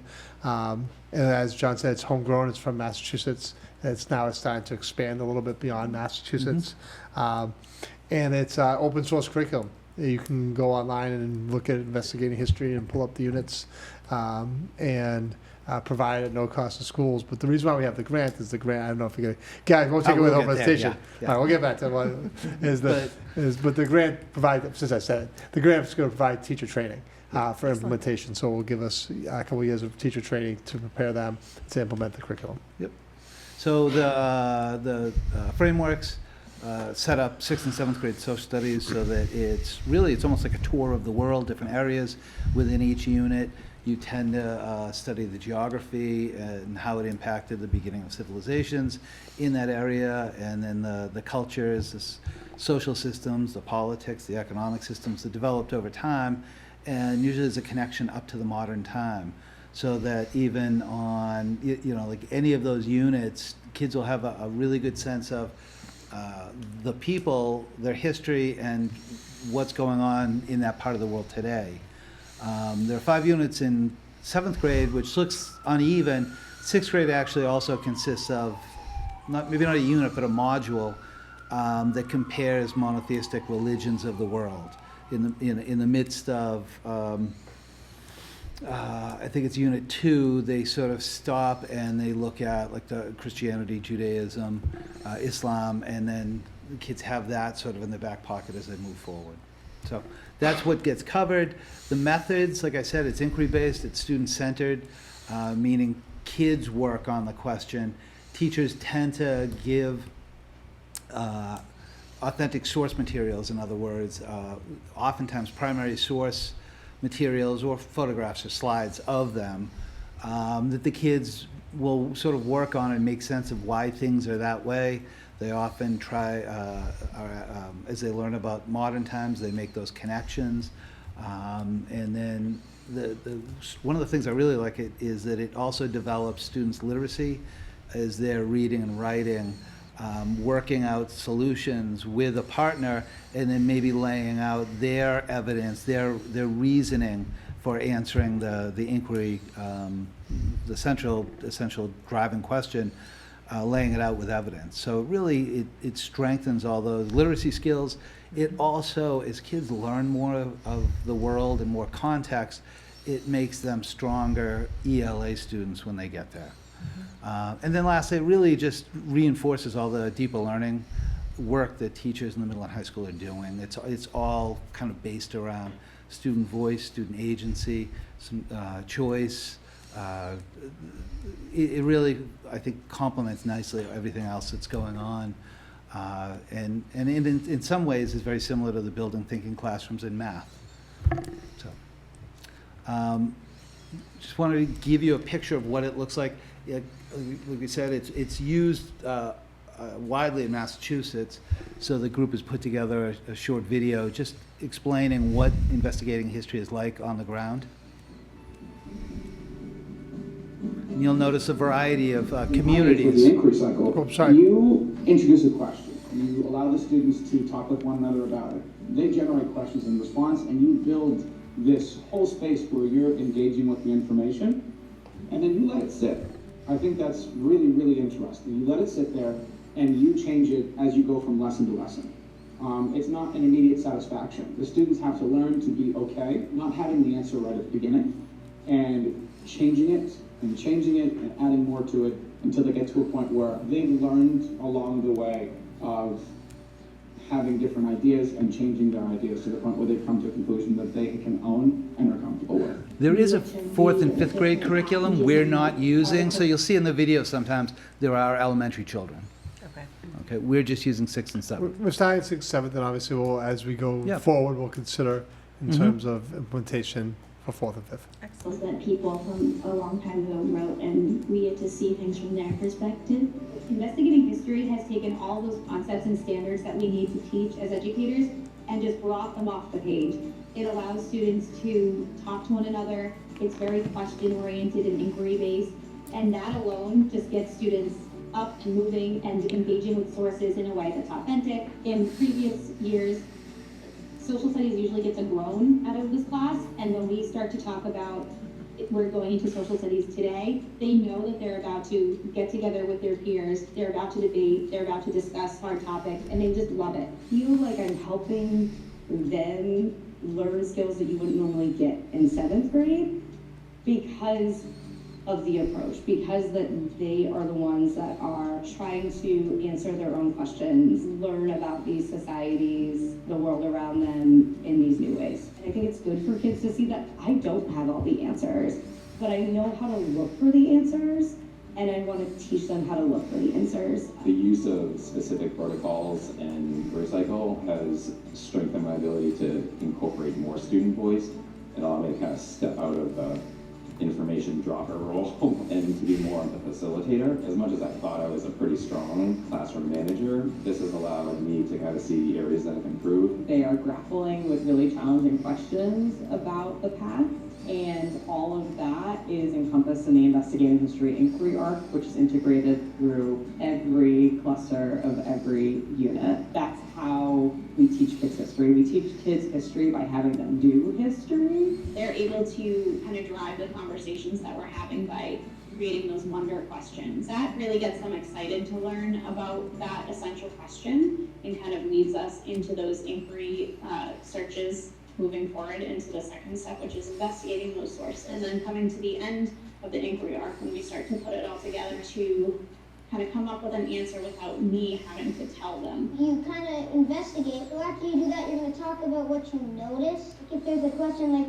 say, what we did with the Santa Fe Trail, we were talking about like how it affected how the United States grew. And so you're just talking and figuring out like the answer to that question. I thought it'll be interesting to hear what questions they come up with. I expected it to be, big things about war, things about, bloody history. They were asking about day-to-day life. They were asking about goods and services and trades. And I was just kind of blown away that given the agency, the students can really take it deeper and kind of own their thinking. It's really interesting to come up with your own questions, kind of like figuring out the answer later on. It makes you feel like you can choose to learn what you want to learn. Miss Rice always helps us with the answer, and usually she asks us a question in response to a question, where if we ask her something, she's like, what do you think? And then she gives us a question to start us off on our thought. When I come to social studies class, it's what I look forward to, the discussions. We discuss the topic and then we expand. It reminds me about how important communicating is, and we get to share all of our ideas, and it's really fun. One element of the inquiry arc that I've noticed really helps my students is thinking about a claim about a topic and then supporting it with evidence. We definitely find answers ourselves because we try to challenge ourselves. If we just got the answers from the teacher, it would kind of be useless because we would just be getting everything instead of actually learning and challenging ourselves. One of the big things with using inquiry-based teaching and learning is that it de-centers the teacher as the person who has all of the knowledge about the past. That is really one of the big things that we are trying to challenge with teaching and learning of history and social studies. That's kind of what teaching is all about, what learning is all about, to challenge the students to get their own answers. If I get find the information on my own, it makes it easier for me to get interested in the subject and put more effort into learning about it. It kind of helps to hear your other classmates' ideas so you can put them together with yours to figure out maybe a better one. Now, over time, the more they've practiced it, they've become much more comfortable not having the answer at the end of the lesson, disagreeing with one another in the work. They also understand that they are going to be encouraged to ask questions, and they are going to be encouraged to not just stop once they have given a response. There's always something else for them to be thinking about, considering, reevaluating. Because of that, they now do that much more naturally.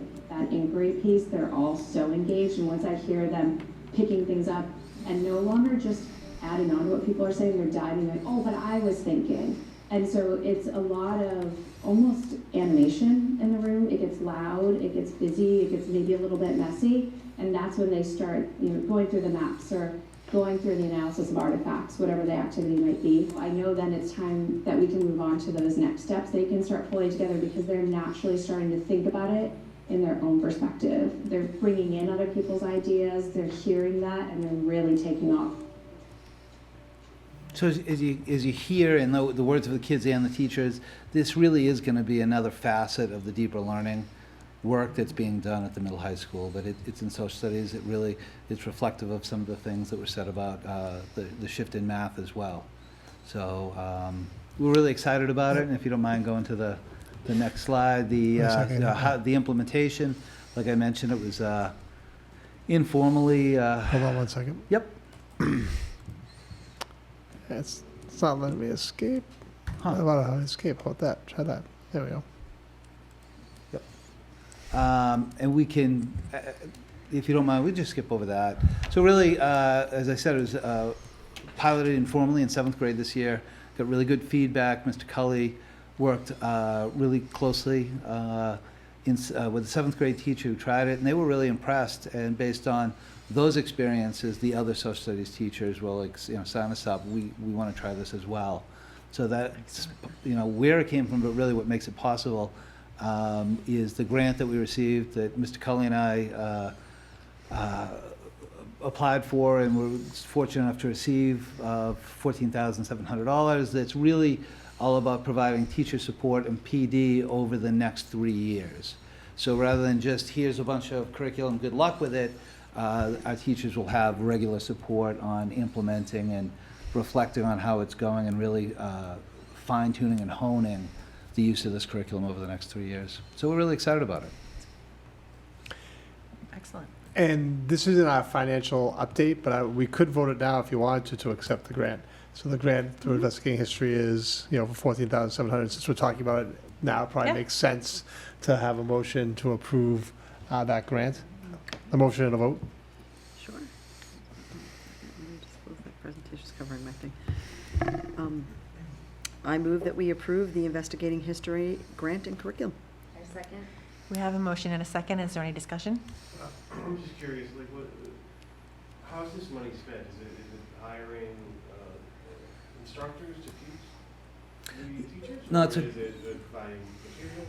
It's a good question. It does provide some materials. Mostly it's in the form of training, some of it off-site, some of it on-site, where trainers will come in, they'll watch the teachers, then they'll meet with them in a coaching format and give them support. And those instructors are from DESI? They're actually No, from they're all a third party. Yeah, they're all hired through the 1-8 Foundation, Yeah. which is a private organization, and who they're actually involved in the DKP as well, and they're also involved in what's the science curriculum? Open science education. Open science education. So the curriculum is all open source. So DESI developed the curriculum. So they developed the lessons. They did that in an arrangement with teachers and administrators throughout Massachusetts. The 1-8 Foundation actually hires many of the people who work for them, because we've been working on this year with DKP. Our liaison is a former history teacher. So they've hired former history teachers who then are the leads, and they have professional development where they'll have full-day trainings where everyone in year one across the state's going to be together. And then they'll do breakout groups, and they'll talk about the curriculum, how it works, how to institute it in the classroom, approaches, strategies teachers can use. And then they'll have days where they actually come out to the building, as John said, and they'll go observe classes and then meet with teachers individually and give feedback based upon their implementation of the curriculum. Yeah. And that's going to happen over 3 years. And, the grant money is actually going back to, really, in essence, to pay for that professional development. So the grant money is coming from 1-8 and going back? Well, it goes to the third party, like consultants that do the training. It covers the cost. Right. Exactly, yeah. And this, they organize, like this year's training, that first year training, where you have contact before each of the units, and you focus just on that unit. So as a teacher that's implemented, a curriculum before, it just feels like a lot, and you don't know what to sift through and where the hard thing's going to be. That training beforehand is like, this is what you can expect. These are important moments. These might be moments that we can, you can cut out. You've also got somebody that, maybe you have a week of snow or 2 weeks of snow next year, and you're thinking, what do I maybe de-emphasize this year in order to get through a lot of the curriculum? You've got a professional that knows the curriculum inside and out to sort of lean on. So it prevents that situation where you give a teacher a curriculum and they just don't have the time to implement it, or they implement maybe half of it, maybe not others. This is really about helping them understand the strength and the pieces that they really need to make sure that they implement and that they use. Yeah, good question, Matt. Yeah. Yeah, no, it's like new. I mean, it's really, the last couple of years you've seen more of this. You didn't used to see it. It used to be you'd buy an expensive curriculum from a publisher, you'd pay for PD, you'd get it once at the beginning of the year, and that was it, and teachers would just do their best. So this is all about really helping, supporting teachers through the whole process. Yeah. Yeah, it looks like 40% of districts in Massachusetts have adopted it, so it's great to see. Yeah, it's that definitely, investigating history is definitely on the rise in terms of its implementation. Yeah, 100%. Looks like they have a lot of other programs too. Yep. And the critical thinking is just wonderful. Yeah. Which is great. Yeah, and I like the teacher in the video said I've went from an information dropper yeah. to a facilitator. Yeah. So a seventh grade social studies teacher who probably felt like, he wasn't saying I was doing a lot of lecturing, but in essence, say I just was giving kids information, and now I'm facilitating discussions around important ideas and topics, and that's the focus of the curriculum. Yeah, which is amazing. I remember, and I was never a big fan of history because it was memorize this date, Yep. memorize this name, memorize this, memorize that, and it was like, tell me the story. Right. Like, engage me in that, let me think critically about the situation, and it seems like this is really gonna help kids develop those skills at a young age. Like, this will carry them so far. Right. And So- Scott and I are both former social studies and Yeah. history teachers, and it was like during the year when you would stop and maybe do a mock trial or a debate. Mhm. Those would be the moments that students would love, and this is almost Yeah. taking that energy and just spreading it throughout the year, throughout the curriculum. So, Yeah. yeah, it's critical. It's awesome. That's really cool for Right? 100%. Do you still have the old books, so the curriculum itself is gonna be this, or are we using the curriculum that we're using now? The curriculum will be this. Most of it's online in the form of presentations. Students have a workbook, either digital or printed, that, like you saw it in that. It might be a graphic organizer where you can kind of put your thoughts on the day's lesson, or maybe put down your interpretation. So those are the materials. There aren't textbooks per se. And they're not just Googling it, there's like Oh, no. a No. site to go and search their, yeah. okay. Yeah, yeah, and a lot of it's the materials that are curated, the teachers will provide. So, you know, if they're reading a classic text, a story from one of the African empires, they might have a digital or hard copy of it. They'll take it and mark it up. They're not, they tend to work more on primary and secondary primary sources than a textbook. Yeah, I was gonna say it's mostly primary sources. Yeah. That the curriculum is curated and is available for the teachers to pull, print out, give to the kids. Mhm. And it's story focused. A lot of it's focused on individual stories within a larger construct of whatever's happening in that historical event. It's a way to frame it. Yeah, a lot of value there. Thank you very much for the presentation. Yeah, And we thanks can for your certainly come support. back next year, once we've implemented. I think it'd be good to come back, because we did that with the Democratic Knowledge Project and the civics curriculum for 8th grade. Absolutely. Came back and showed some examples of what the students are doing. Yeah. And we can do that with this, with 6th and 7th grade next year. Come back and say, here's some real examples of how this is being implemented in the classroom for our 6th and 7th grade students. Mhm. That would be great. Yeah, and if you're interested, I'm happy to share the link that, because you can go right in and look at the curriculum and see how it's organized, what the driving questions are. Yeah, especially, you know, if you're really interested. I'd like to see that. Yeah, it's very interesting. Be happy to. Yeah, that would be great. Yeah, probably should have linked that into your background. So we can certainly do that. Mm-hmm. That is quite all right. The information is there. We can review it, and anyone at home can certainly Google it easily and find them if they also want to look at it a little bit more closely. So you still have the motion, right? 'Cause we didn't- Oh, yeah, we had a Correct. motion on We to have a accept the motion. grant. There was a question. So yes, we have a motion and a second. Is there any further discussion about the grant? All those in favor? Aye. Thank you very much, John. You're welcome. And I'm blanking on the history teacher's name. I Brendan apologize. Mr. Cully. Yeah, Mr. he Cully, thank would you have liked to both. have joined me. Yeah, thank you both for the efforts in applying for the grant. We appreciate it. We know that that's extra, but our students are able to have these amazing opportunities because of the work that our staff is willing to put in on their behalf. So thank you very much. Appreciate that. So that brings us to upcoming events, and it is Spring Madness out there, which is a good thing. It is. There's a lot of stuff There's going a on, lot but this, it's actually a little smaller list than usual, just Yeah. because, Big partly months, because though. it's, we do from between meetings. So, Yes. and there's vacation as part of Yes. that. So we do have one stretch of vacation. Just give me a second to share it out to everybody. I'll put it up so people can take a look at it. Looks good, looks good. I know, I can't believe it's promenade planning time. Right? Oh, and the kids are going to be going to Europe soon. Yep, so obviously back. we have spring break coming up on the 20th and 24th. The Europe trip is leaving on Thursday of this week. We have a field trip to Quebec over vacation. As I said, we're getting close to prom season, because if you go to the second page, Yep. prom is actually the Friday after April vacation, so May 1st is prom, so that's coming up. May 4th through 8th is Teacher Appreciation Week for parents out there and for administrators out there. That's our Teacher Appreciation Week.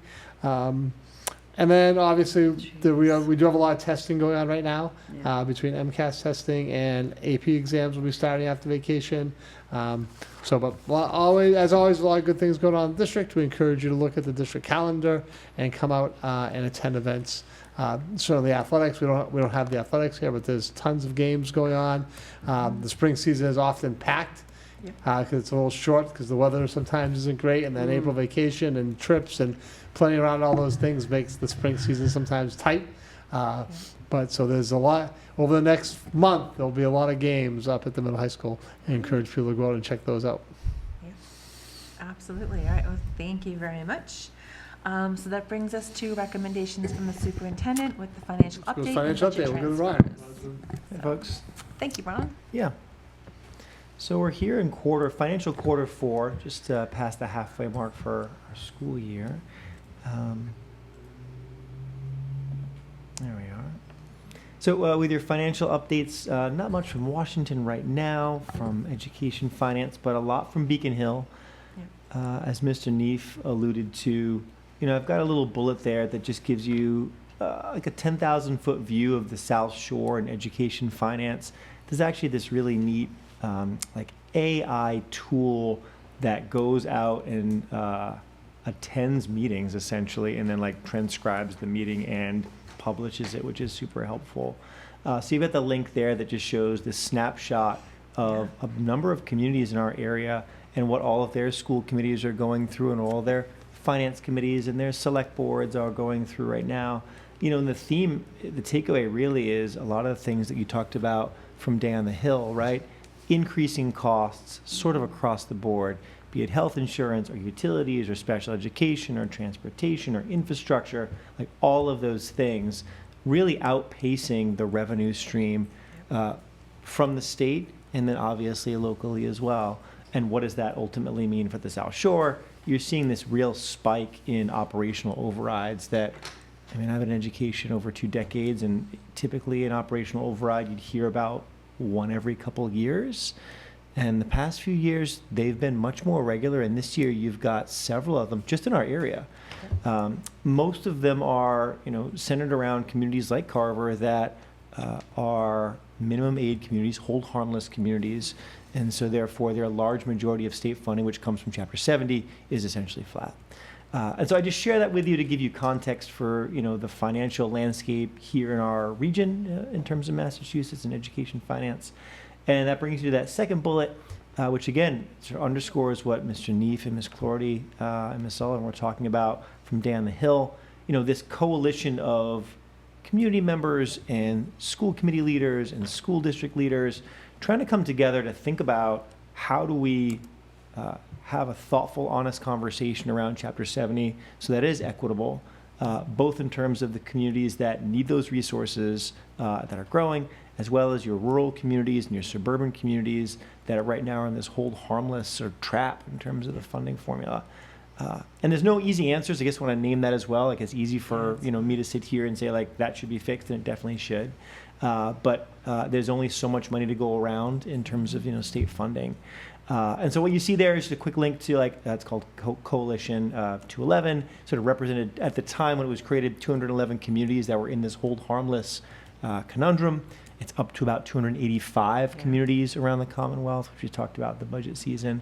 And as you're thinking about, how do you support schools in your state, in your region, frankly, the biggest return on investment you would get would be to talk to your state leaders, help them advocate for ways to more equitably spread out Chapter 70 resources. So that's my quick little plug for that.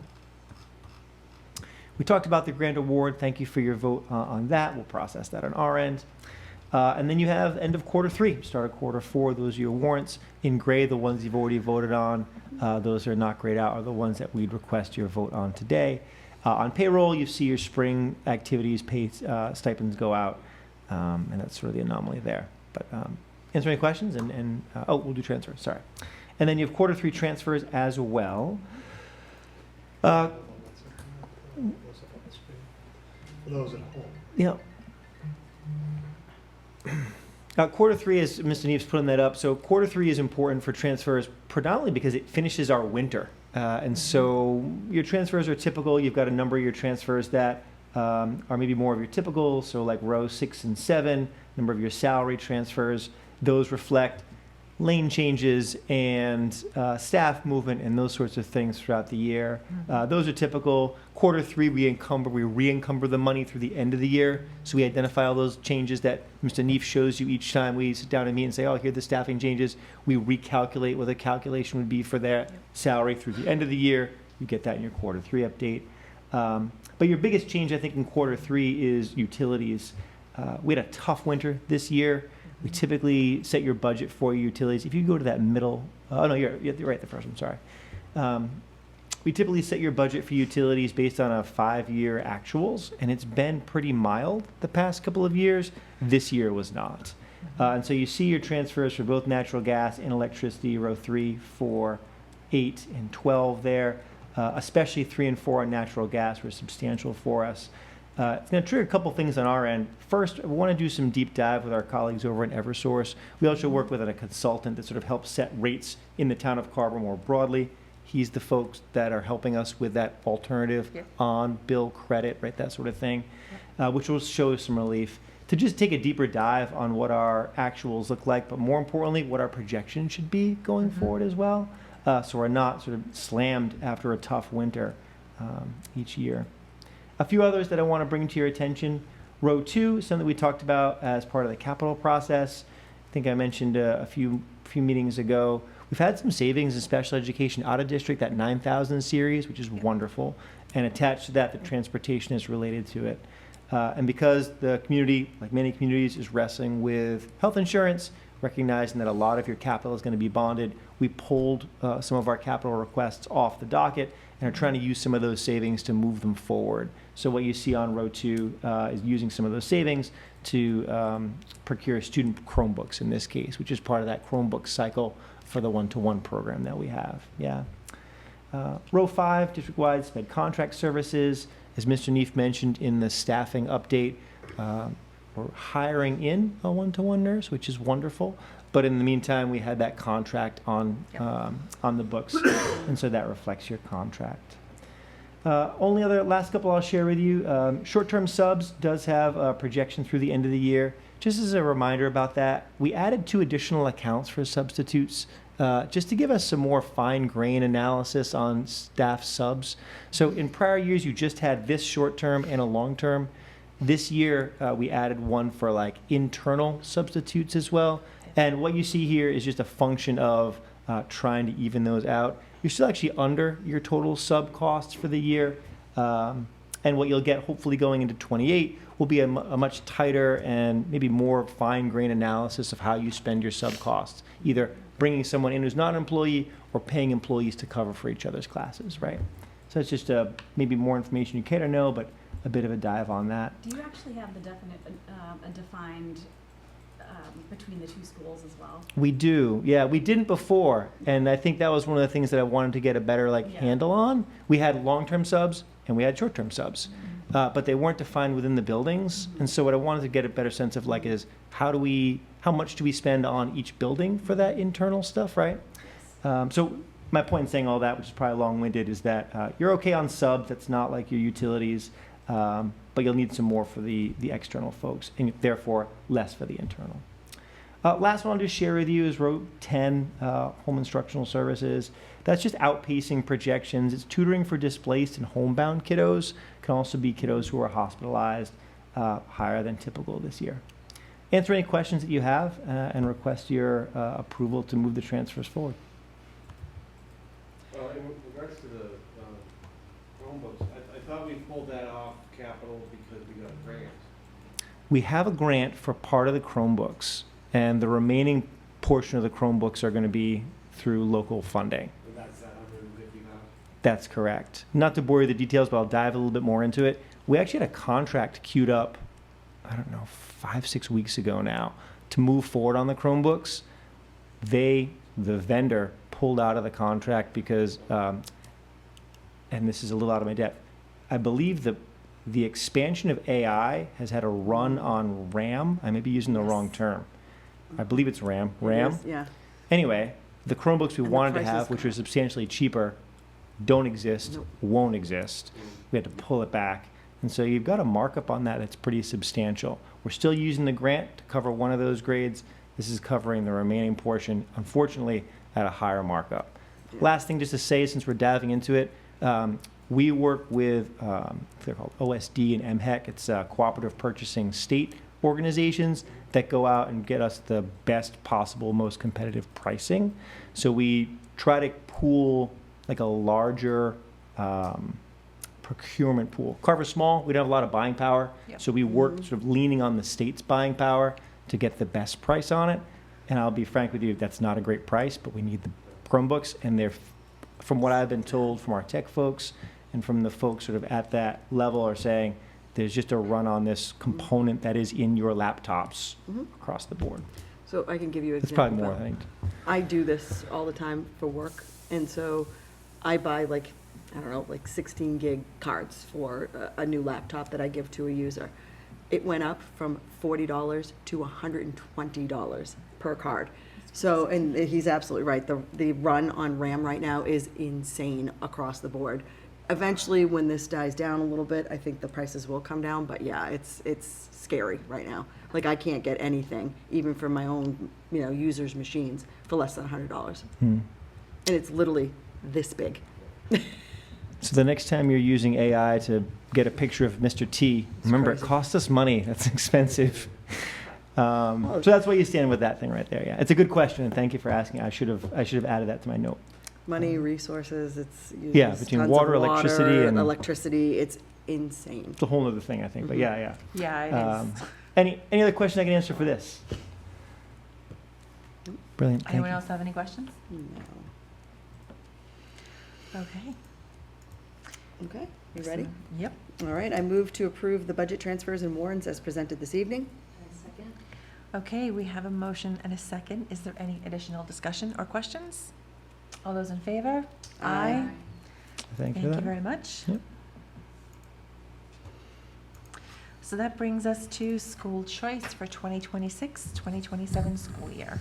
All right, we, at our last meeting, we talked a little bit about school choice, and we had some discussions about maybe either adding some slots in kindergarten or first grade. Had those discussions with Ruby and the admin team at the elementary school. Ruby's here, she stayed to be part of this discussion, so I'll invite Ruby up to talk about school choice. And, so right now, our projections for kindergarten are actually looking pretty good. Oh, good. Great. So what was it, 89? Or is it, you probably have a more updated number from last time we talked. It was 86. Okay. 86, but it's trending actually pretty consistently with previous years, other than last year. So last year was that low enrollment year, so it's a little bit of an anomaly, we hope. But it's 86 currently, and that doesn't include any of the, obviously, the pending school choice that you're going to decide on tonight. So And then historically, we'll get 15 or so kids Yes. over the summer. yeah. Like that just happens every year. We talked about that last time. For whatever reason, they just missed that they had to register for kindergarten. As I said, I think I said last time, either they're due or it's their fourth kid.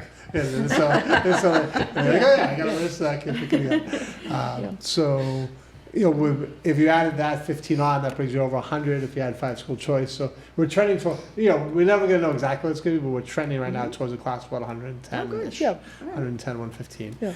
So based on that, in the discussions, we were not looking to maybe not go to school choice for 10 for kindergarten, but I do think we should add in first grade. And so we were going with, our recommendation is 5, but we're open to discussion about how many you'd like to add. That class is currently 90 students. Right. So our rising first grade. Rising, current kindergarten, rising first grade. Yeah, and Scott's right, 89. But we discussed as an admin team, we talked about just that, school choice is a wonderful opportunity, and it's always striking that balance between the number of school choice seats that we have, and that staff support piece. So We talked quite a bit about it, and, over the years, we've had 5 slots in kindergarten, 5 seats. There were a few years that we had 10. And that was, I think we're going on year 15 with school choice. And the district has always been great at accommodating the peers, the siblings. In some cases, the siblings come after, but in some cases, you have a sibling or two that might be a little bit older. So, again, that balance to, fill our classes. So, yeah. So there are many times when, if we bring in 10 school choice students, if we bring in 30, it's going to really be, our total number will be 30. We'd be opening up 30 slots if we did 5 in kindergarten, 5 in first grade, and then 5 in grades 9 through 12. Historically, we don't fill our 9 through 12 slots. This year, I think we always filled grade 10, but we had school choice in each grade level. But that whole concept, when you open 30 slots, you have to remember that siblings can come as well. So that often, we'll often see that. And a lot of times, sometimes it's middle school kids, but we see that it tends to be in the elementary school a little bit.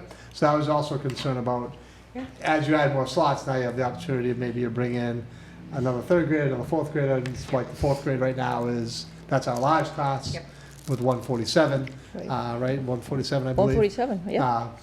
If we throw in 1 or 2 kids there, then those classes are already big. They're trending that way. So that's just another consideration. So our recommendation is 5 slots in kindergarten, first, 9, 10, 11, 12. But certainly this is something the committee wanted to discuss, and we're open to having that discussion with the group. Certainly. Do you think it's likely that we would get first graders coming in? We have some families, I think, that we're already aware of that have interest in first grade. Oh, okay. Yeah. So I think, will we fill all 5? I'm not sure.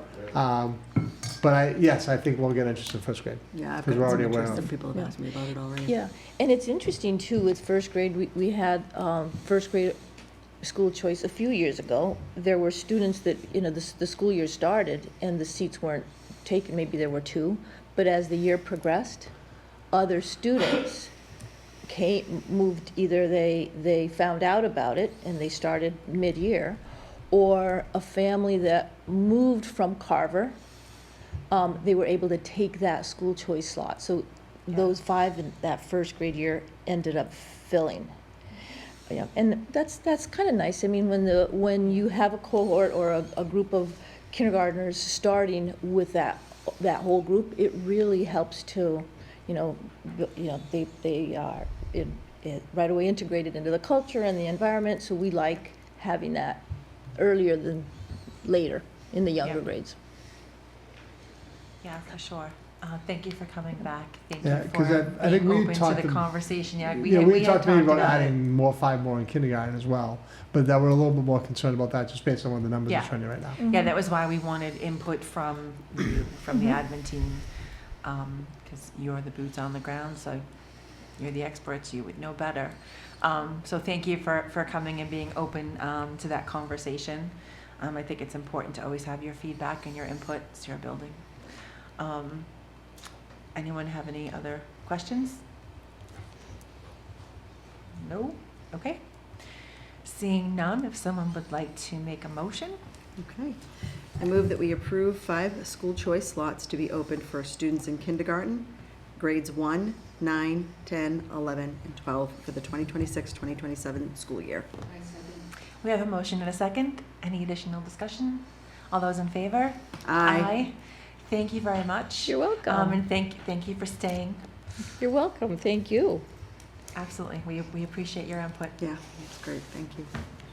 You're welcome. Thanks, Ruby. Thank you. Thank you. Have a good evening, Probably guys. should have moved Thank this you. up on the agenda. I know, right? Sorry. No, I didn't even think about it. It's really fun. It's good. Thank you. I'm just gonna run to the ladies' room. You guys are good with that. Oh, good for it.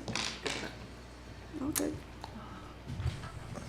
Are we okay if we look at the 2 policies, though? Yes. You're on the policy Yeah, subcommittee. we've seen I'll be right back. I promise.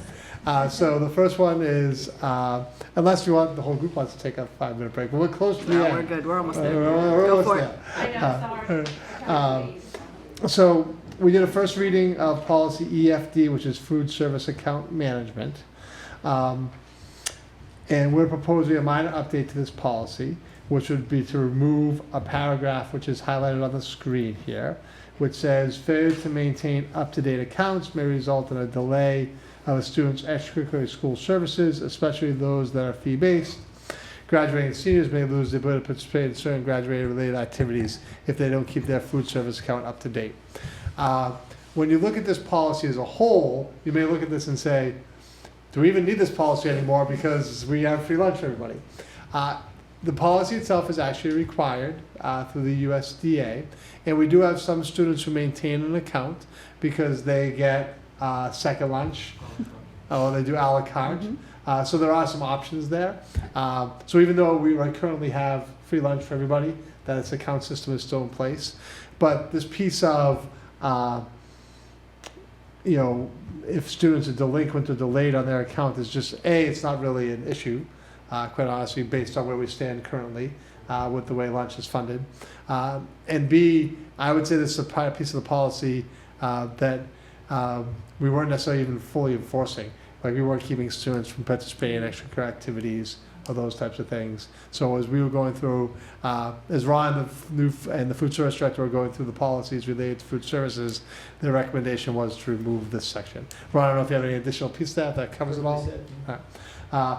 No action required tonight. This was the first reading. It was brought to the policy subcommittee, and the policy subcommittee voted to move this forward to the committee as a whole. So any questions on the first reading of food service account management tonight? All right. Second policy. Let me pull that one up.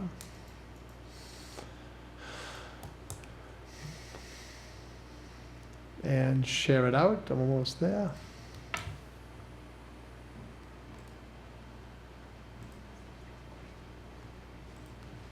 All right. So this is really based on, there's a reality piece in Massachusetts now that recreational marijuana products are something that adults can purchase and use.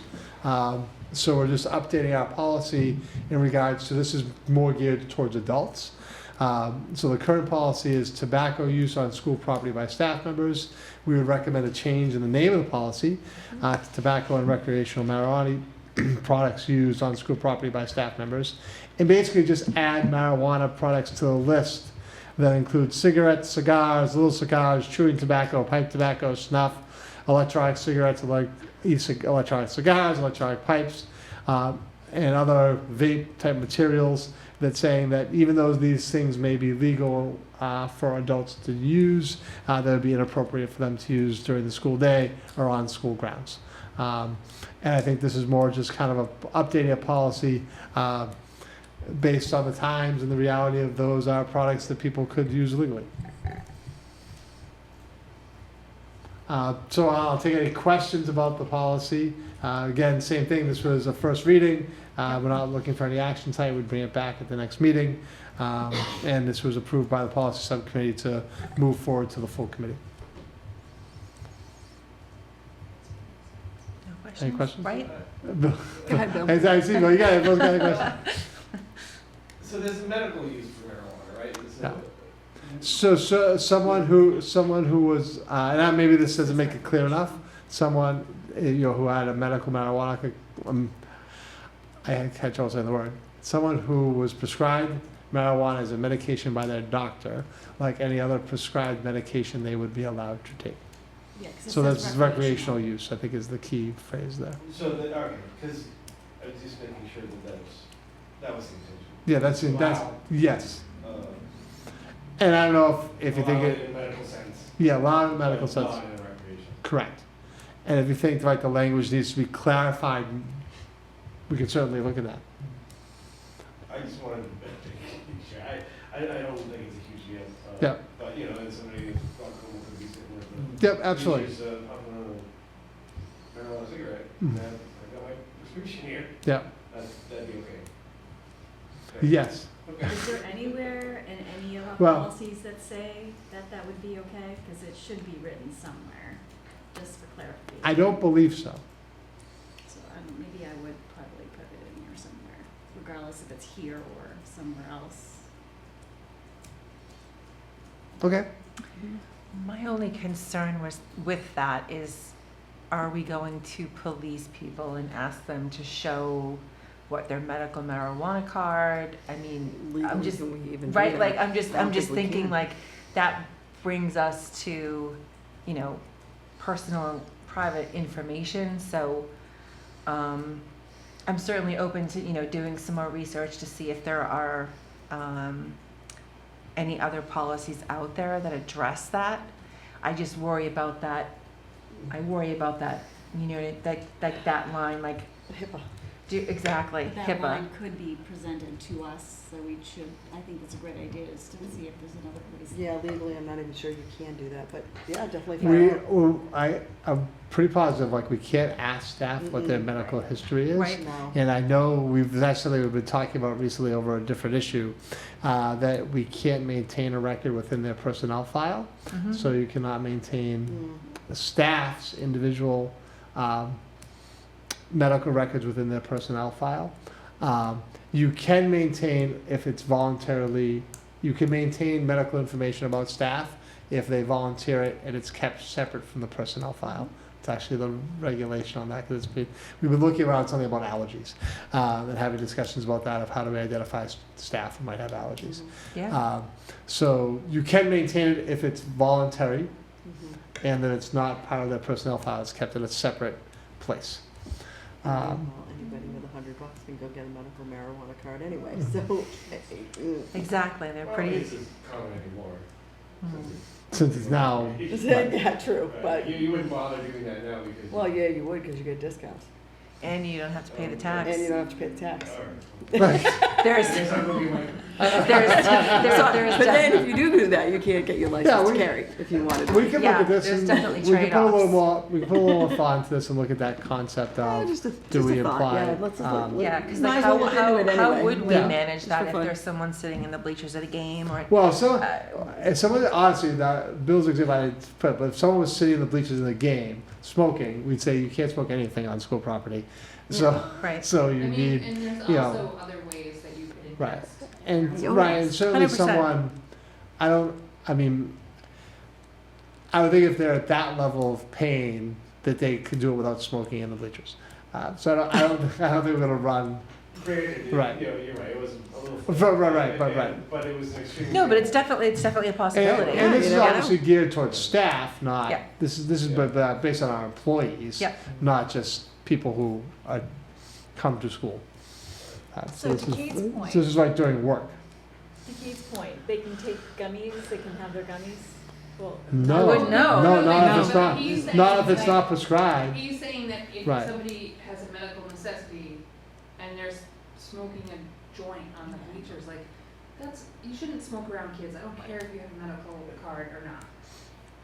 But if you do have that medical card and you have to have your marijuana, take an edible, like, drink a tonic. You don't need Have to smoke. True. Right, and remember, this is geared towards staff. Yes.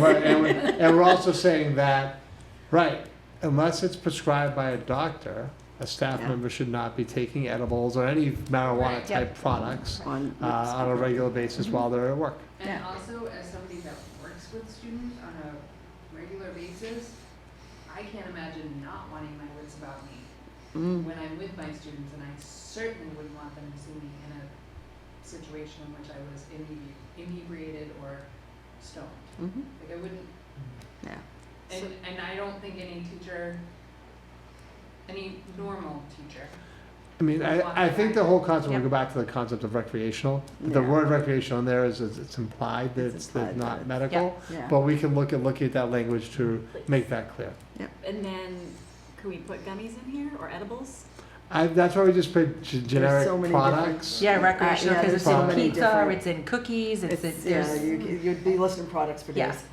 exactly. And then they come out with more of them, I feel like, every week, Yeah, every week. Chocolate, drinks, freeze pops. right?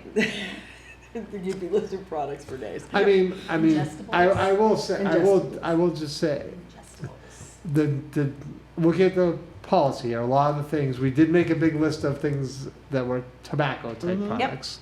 And I don't know if that's all encompassing. Probably not. Probably not. But we do make it more generic, and that's the old policy. Hmm. Yep. You know, so, and then we make it more generic, similar products that rely on vaporization or aerosols, say you can't be vaping. Yep.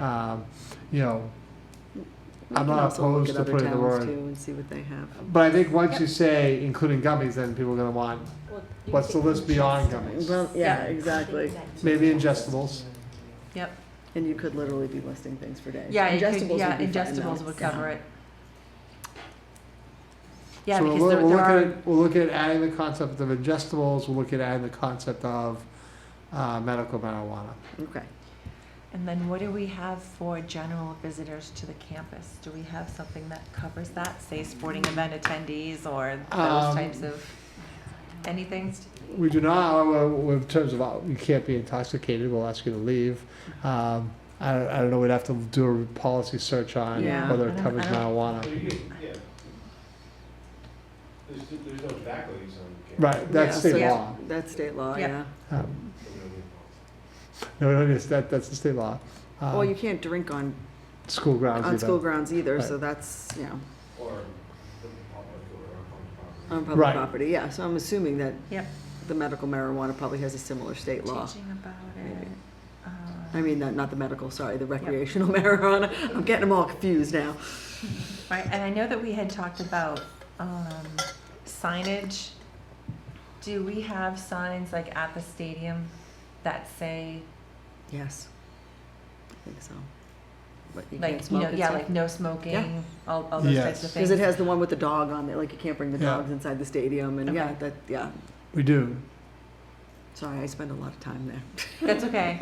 I knew that we had talked about it, I just couldn't recall So in we, this moment what we have. we do currently have a tobacco, oh, there's a link. There's like a teaching, Well, no, there's one very specific about you're not allowed to use these things on school premises, so maybe we need to add marijuana to that list too. yep, So say it's the same policy, it's like use of tobacco products, including blah, blah, blah, blah, blah, blah, blah, blah, blah. I won't read them all to you again, are not allowed on school property, which even though it is a state law. It is Yep. a state law. too. Right, but we could, Yeah, I was gonna say, we yeah. could also update that policy just to put in, and recreational marijuana products. Yeah, but if it's a state law, A state law would covers also But we have medical, some not tobacco. just. yeah. Yeah. It's Yeah, policy it does, AD. and the state law does cover medical too. It's policy ADC, we'll look at that. All right. thank you. So policy ADC, do you want me to bring that back to the policy subcommittee first? Or do you want me to bring that for a first reading?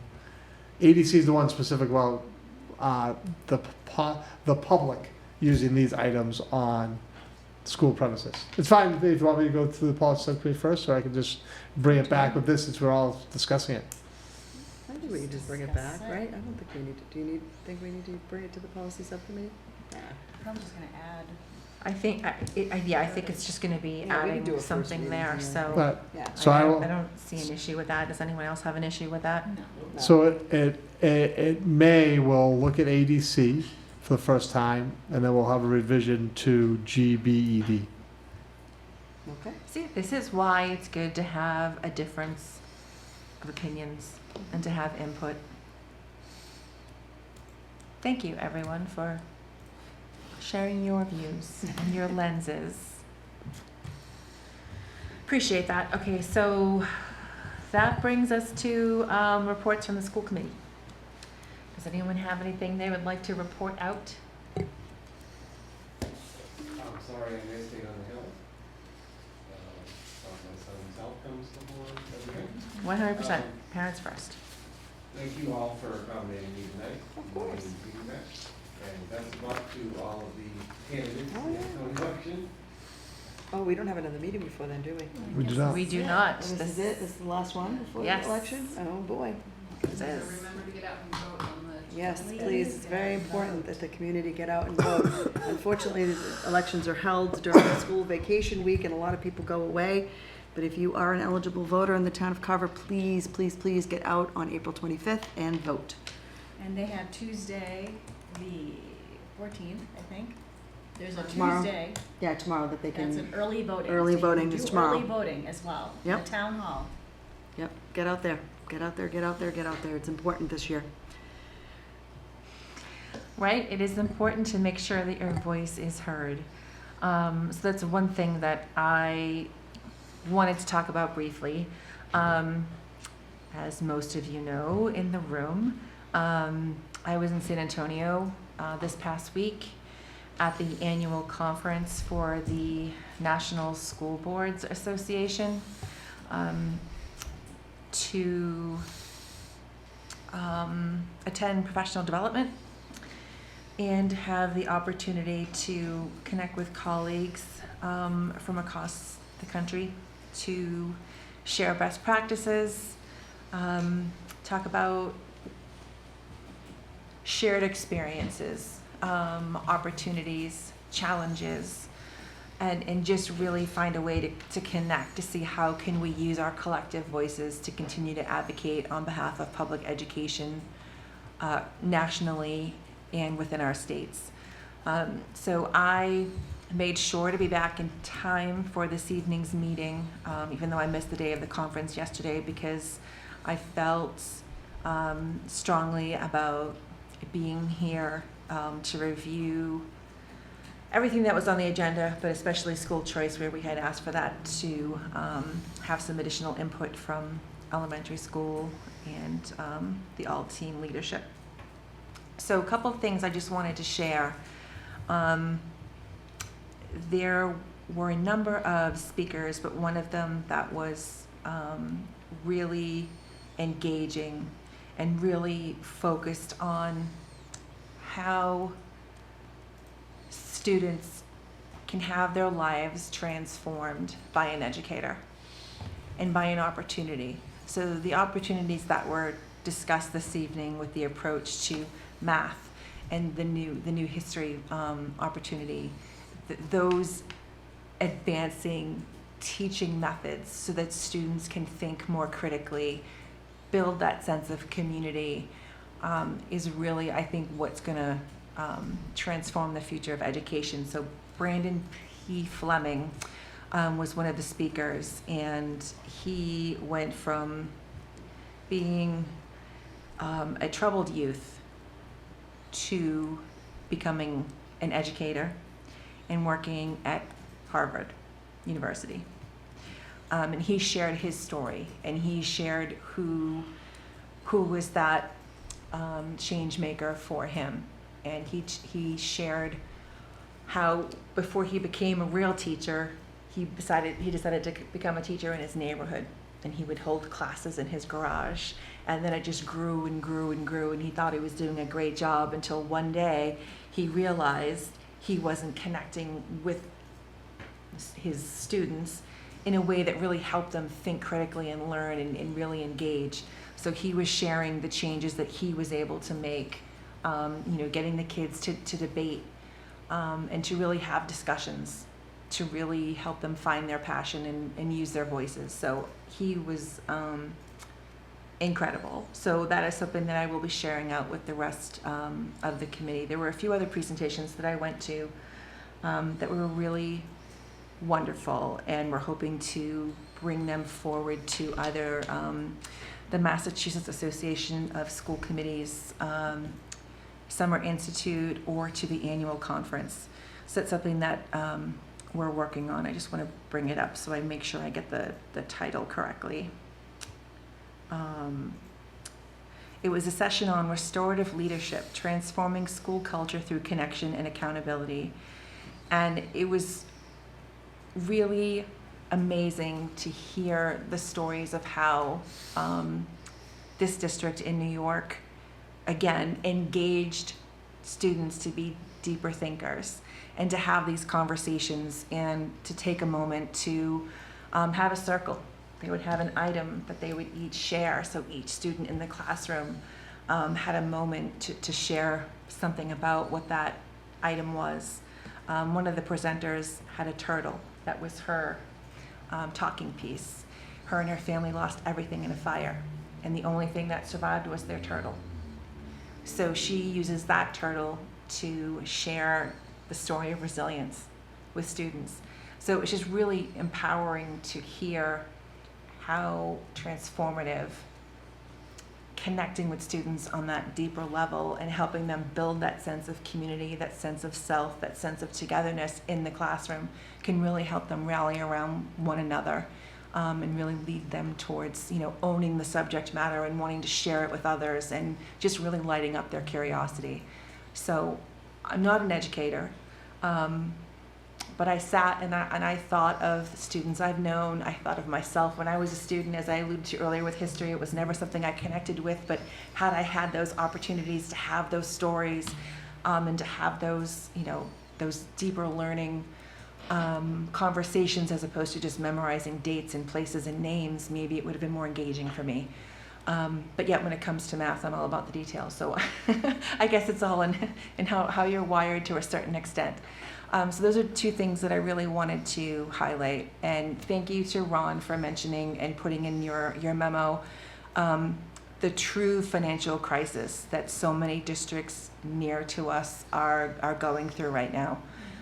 We're very fortunate that we're able to put forth a balanced budget with some positions that were not being replaced through attrition, but at the same time being able to add new opportunities for our students. We're so fortunate that we have so many people that work so hard to provide our students what they need to grow and thrive within our budget, while being fiscally responsible. I will say that I'm very disappointed that the school bus and the weight room project did not pass at town meeting. It was very disappointing to see the turnout. I hope that people in the future will pay attention when town meeting comes up, because just like the election that's upcoming, your voice is your vote at town meeting. 166 people made the decision for over 11,600 people on how your tax dollars are going to be spent in our community. And it's very important that people realize that your voice matters, your story matters. When we advocate, when I go to Capitol Hill, when I go to Beacon Hill, I share our students' stories, I share our district stories, our challenges, our successes, how so many people in our district work collaboratively to come up with a solution that's best for our students and to find grant opportunities, and put new strategies in place. So I just want to say that everyone's voice matters. To all of us, we love having our students come present. It's a way for us to be even more connected to what's happening in our district. And I'm really proud of the work that's accomplished. And I just want to say thank you to everyone in this room. Thank you to my fellow school committee members. This is time away from your families in addition to your careers. And we're all passionate about students, and that's why we sit in these seats. So with that, hopefully, I will see some of you at either the Summer Institute in June or the state conference that's happening in November up in Danvers this year. And we might be working on putting together some type of a presentation from Carver about some of the amazing things that are happening here. So I will certainly be attending both and continuing my professional development. And I also wanted to just briefly mention that they do have some upcoming webinars, like there's one on April 17th, this Friday, about 70 minutes on Chapter 70. And I just want to also mention that you are more than welcome if you are ever interested in charting the course again. I've taken it 3 times over the last 9 years, and each time I walk away with something new. So with that, thank you to everyone that presented tonight. We appreciate the information. It helps us make informed decisions. And I hope everyone has a great April vacation. All right, thank you. So that's all I have to share. So if someone would like to make a motion to adjourn, unless someone has something else to share, I apologize, that was kind of long-winded.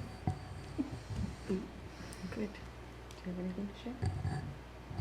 I enjoy working with you all. I know, this might be the last time we're together.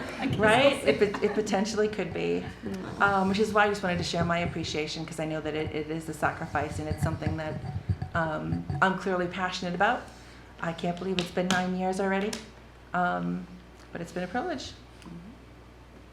All right, I move that we adjourn the April 13th, 2026 school committee meeting, open session. We have a motion and a second. Is there any further discussion? All those in favor? Aye.